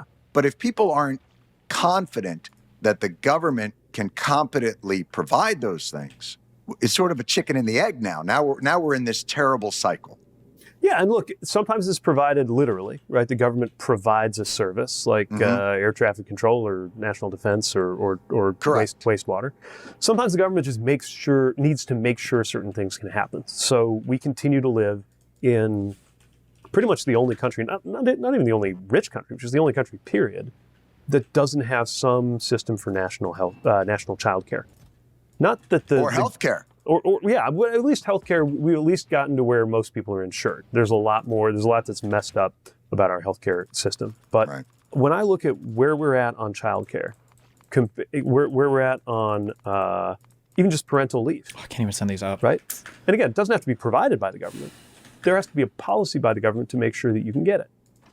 One of the handful of things the Trump administration did that I actually thought was good last time was they made sure that at least for federal workers, there was parental leave.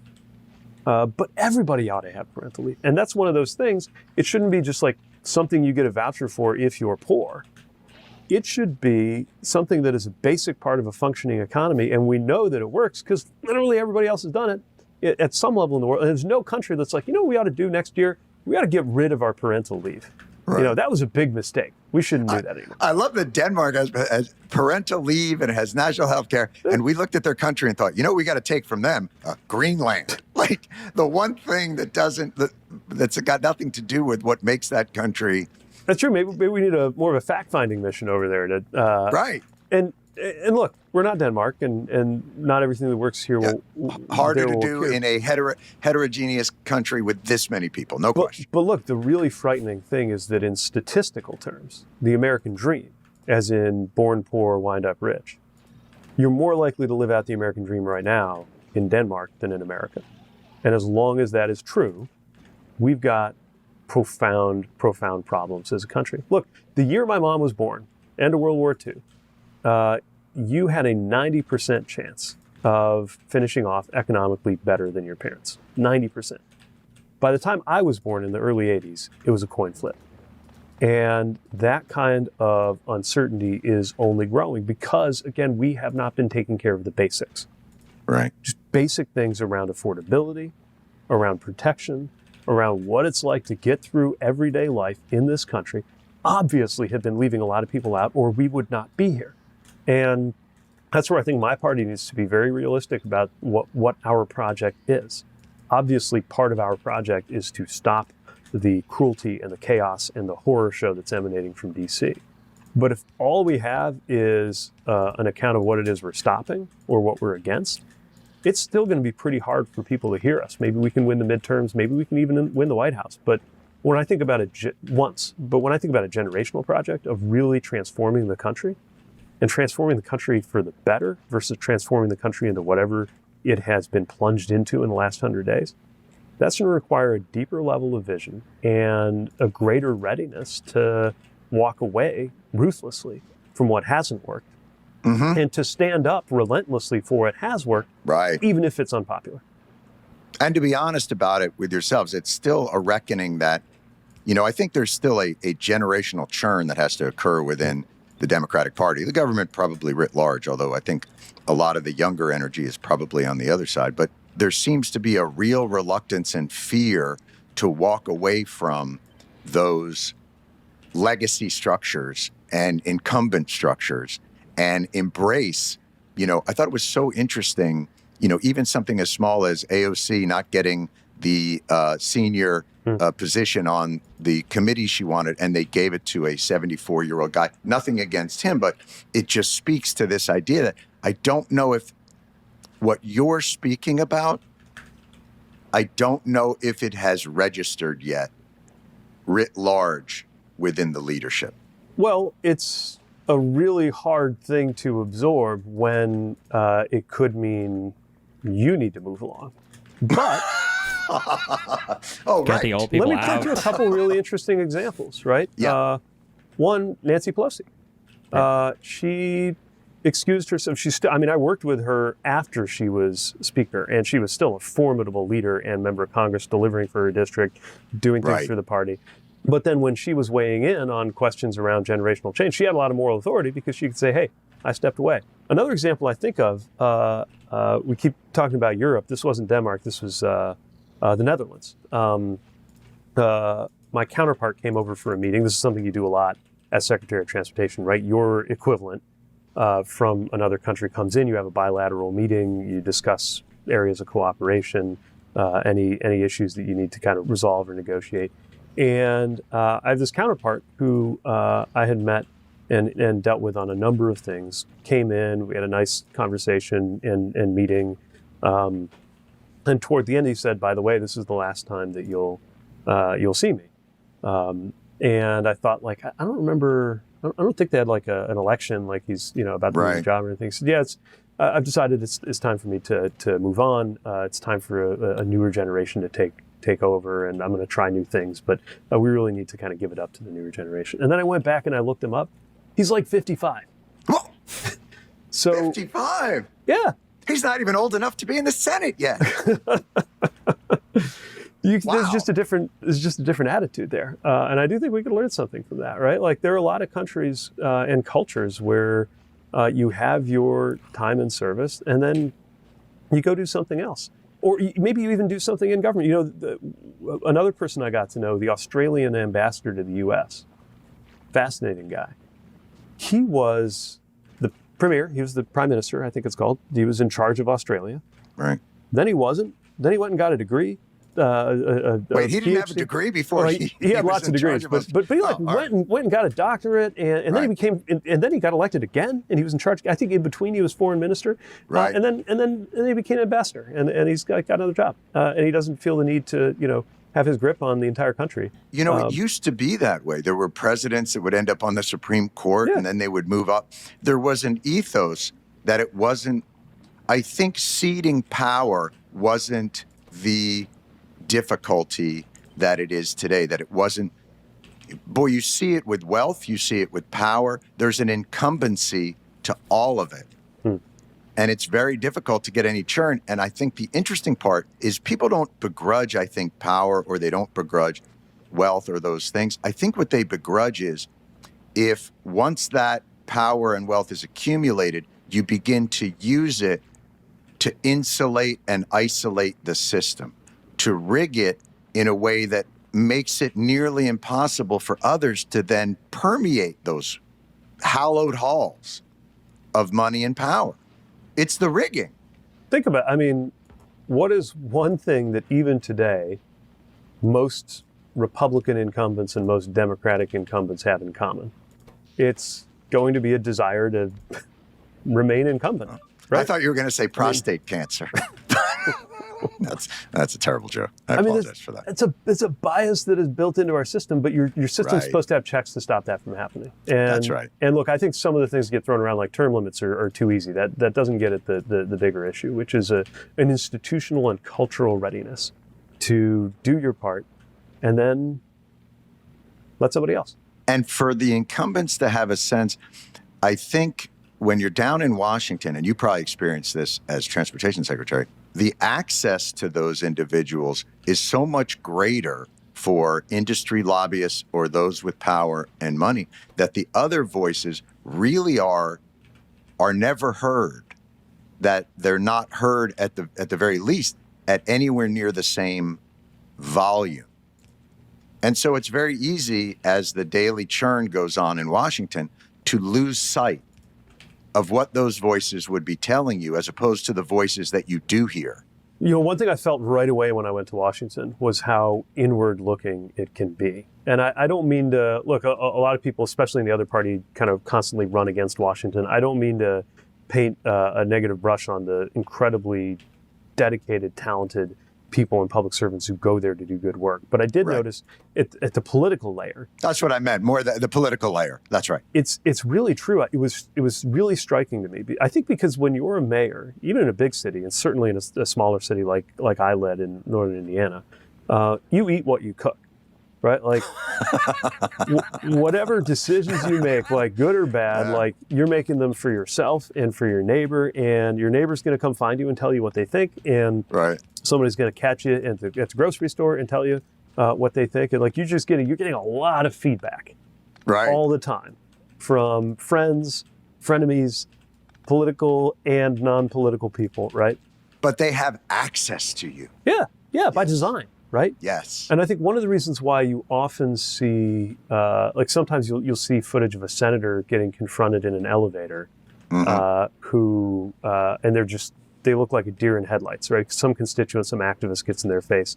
And look, that can be like, look, sometimes that's a shitty thing to do to somebody who's like not quite ready. But as a senator, it's your job. I've done it to them. Yeah, it's your job to like be responsive. Like literally, you're a representative of the people, right? And I think I've never met a mayor who wouldn't know what to do in that situation because it literally happens to them all the time. But I do think Washington creates these bubbles around people. And by the way, I suspect I haven't spent that much time in corporate America. I spent a couple of years as a consultant, but I imagine that happens a lot around very wealthy people too, right?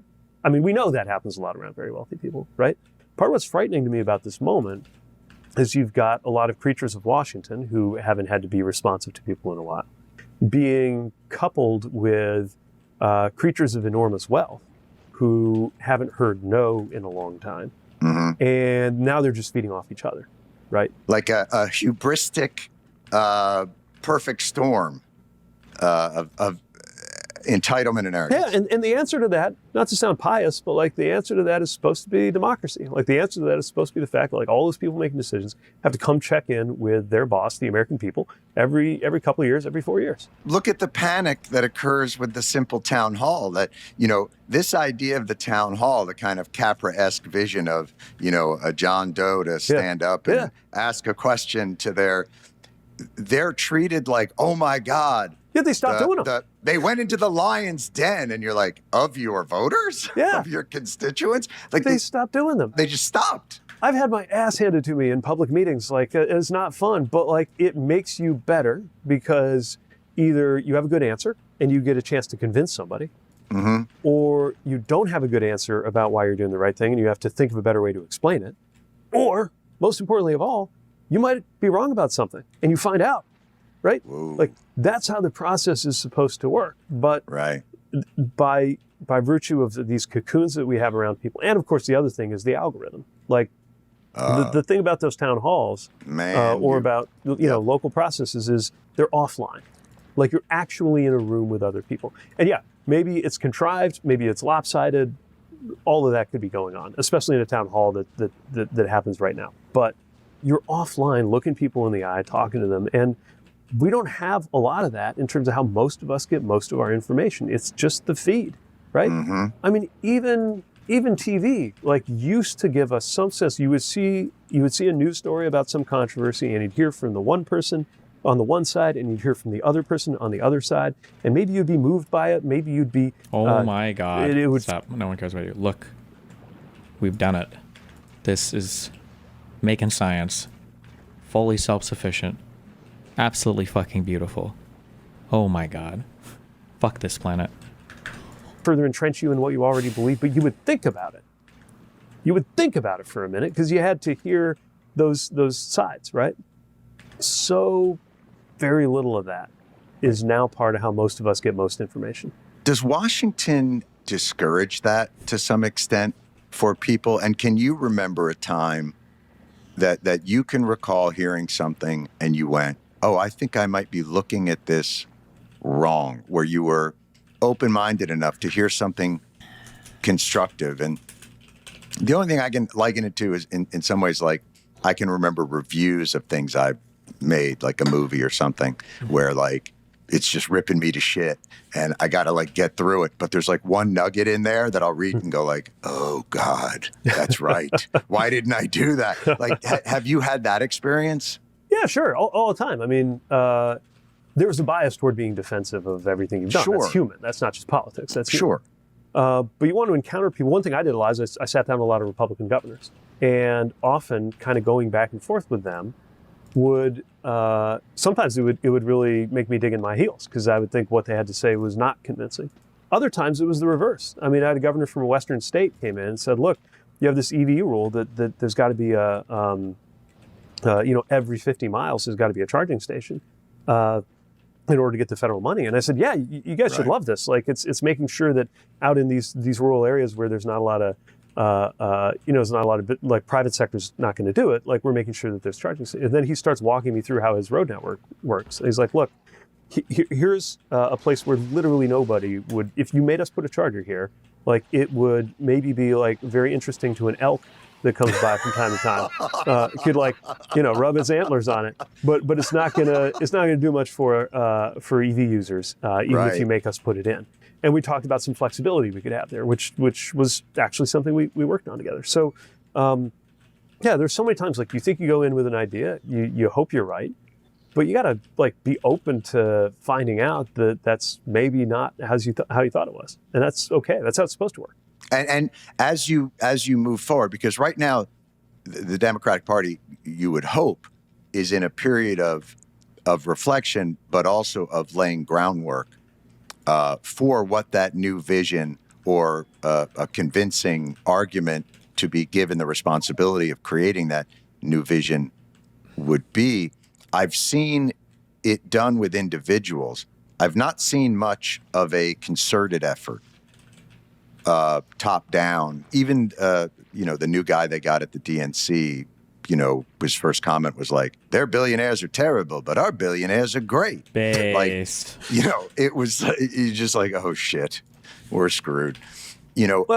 Are you seeing a nascent effort in the way that, the Republicans, they had all their ducks in a row when they got in the door?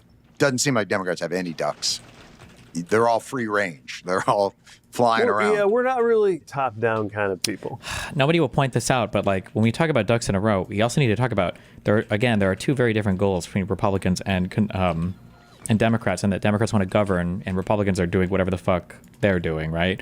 Like Trump, you can say they had all their ducks in a row, but they didn't really, right? Trump hasn't gotten anything. He hasn't gotten his budget yet. They had to do another continuing resolution. He's not fulfilling literally any of his fucking promises at all. Doge didn't find anything. They're not going to cut the budget. They're not going to reduce the deficit. Like, he's not going to get anything done that he said he was going to do. Kind of like his first term. But it seems like they're getting a lot done because he's just signing a bunch of EOs. So, like, if you want a Democrat to come in and do that, I mean, they could, but that's not typically the kind of things we'd want to see them do, Right? And even bottom up. The sooner we can accept kind of what we are and what we aren't, I think the better. I don't think we're going to have the equivalent of Project 2025 where, don't get me wrong, there's lots of policy work going on. But the idea of us generating some 1,000-page document and everybody kind of saluting and marching forward, that's just, that's not really what we're about. I think what we do need to do is lay out a real reckoning of 3 things we need to rethink. What we have to say, the policies, the ideas. Hold absolutely true to the ones where our values are at stake, but reconsider any ones that just aren't quite right. That's what we have to say. How we say it. A lot of that's the tone, it's the messenger, it's especially the way we talk to Trump voters we're trying to win over. Because I told you so is not a great way. Like, anybody who's like ever been married knows that, like, right? That's like not a smart way. Like, even if you think you're being vindicated on something, and obviously we're going to have lots of moments. You're saying carry yourself with some humility, even when you're right. Especially when you're right. Don't be a sore winner. And be open to the possibility maybe you weren't right about something. Unless you're the conservatives. So there's what Then we do have to whatever say. you want to do. There's how we say it. And it'll be then the epic. other big thing that my party is terribly behind on is where we say it. And by this, I mean what media spaces we are in.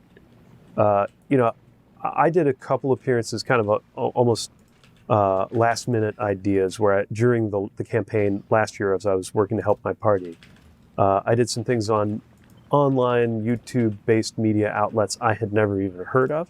Right. And had more people coming up to me, but different people than came up to me if I'd been on CNN. More likely to be a high school student or a server at a place where I was grabbing Trump has been incredibly effective since coming to office, just not by the metrics you're talking about. Well, yeah, I'm talking about governance, which is usually what you want lawmakers to do. But again, the problem is there's different standards for different people, right? Somebody who had not gotten to know me through some of the other media that I was doing every day, but did get to know me through some of these other media. The podcast thing, right? My party's all up in arms about who's our Joe Rogan. We're not going to have a Joe Rogan of the left. That's not how it works. It's also not something you can conjure in the way that, they just think, oh, let's inorganically build this thing. Those positions have been built over time, and they've earned their credibility, and they've earned their authenticity, and they've earned all those things that they have. You can't just poof them into existence. That's right. But we also, where they are there. Incorrect on Doge. One of the things they discovered was the antiquated computer systems in which none of them communicated with each other and couldn't because they were all different systems. So no offense, but Doge has been incorrect on even some of the tech-related stuff that they have created and some of the tech-related stuff they've quote-unquote updated. So I wouldn't trust them to have any idea what that means. Having everything on one system doesn't necessarily make it better. And Doge doesn't release the specifics of literally anything they do to verify any of their claims, so we can't know what they mean when they even say that. And where they were willing to give us a hearing, we should show up. Same as I made a habit of showing up on Fox News, right? Right. I think we're really struggling to find people where they are. And by the way, very impactful when you show up in spaces and articulate something that it almost feels novel to them. Exactly. To hear it laid out in that way. Exactly. I could say something. I could be the 10th person to say roughly the same thing on a liberal show. Or I could literally be the first time somebody heard a certain idea. True. If I'm in a more conservative space, which is why right-wing spaces like X and like Fox News, I think, continue to be important for people like me to be in. But we've also got to be finding folks who are not always looking for politics. People who have other shit to do. Yeah. Yeah. No, I find that. So they should release classified information so you can understand what they mean? There's nothing classified about anything about updating a computer system, so no, I don't know what that means. A lot of the media now it really has become a kind of self-sustaining legacy kind of complex. And I always tell people, like even with shows like mine, I run like a Tower Records. Like we are in many respects dinosaurs of infrastructure. Like I'm out there like, hey kids, come on in and see the new CDs on the rack. And they're like, I don't know what you're talking about.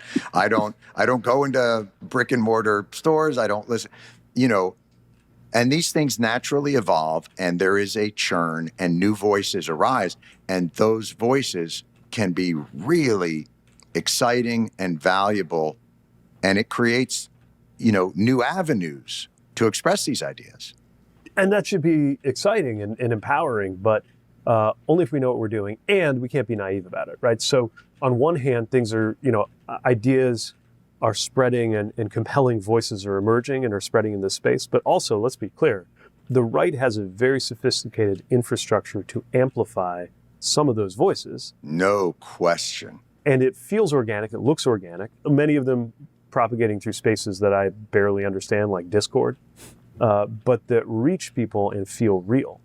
And so we need to be as savvy about the mechanics of that kind of stuff. In the same way that, 30, 50, 70 years ago, a DNC operative would need to be smart about, I don't know, how to buy radio ads in the new radio era, or a bunch of stuff they probably hadn't thought about a generation sooner. But there is a lot more Trojan horsing going on nowadays than I think I can ever recall. Things that are, they keep exposing.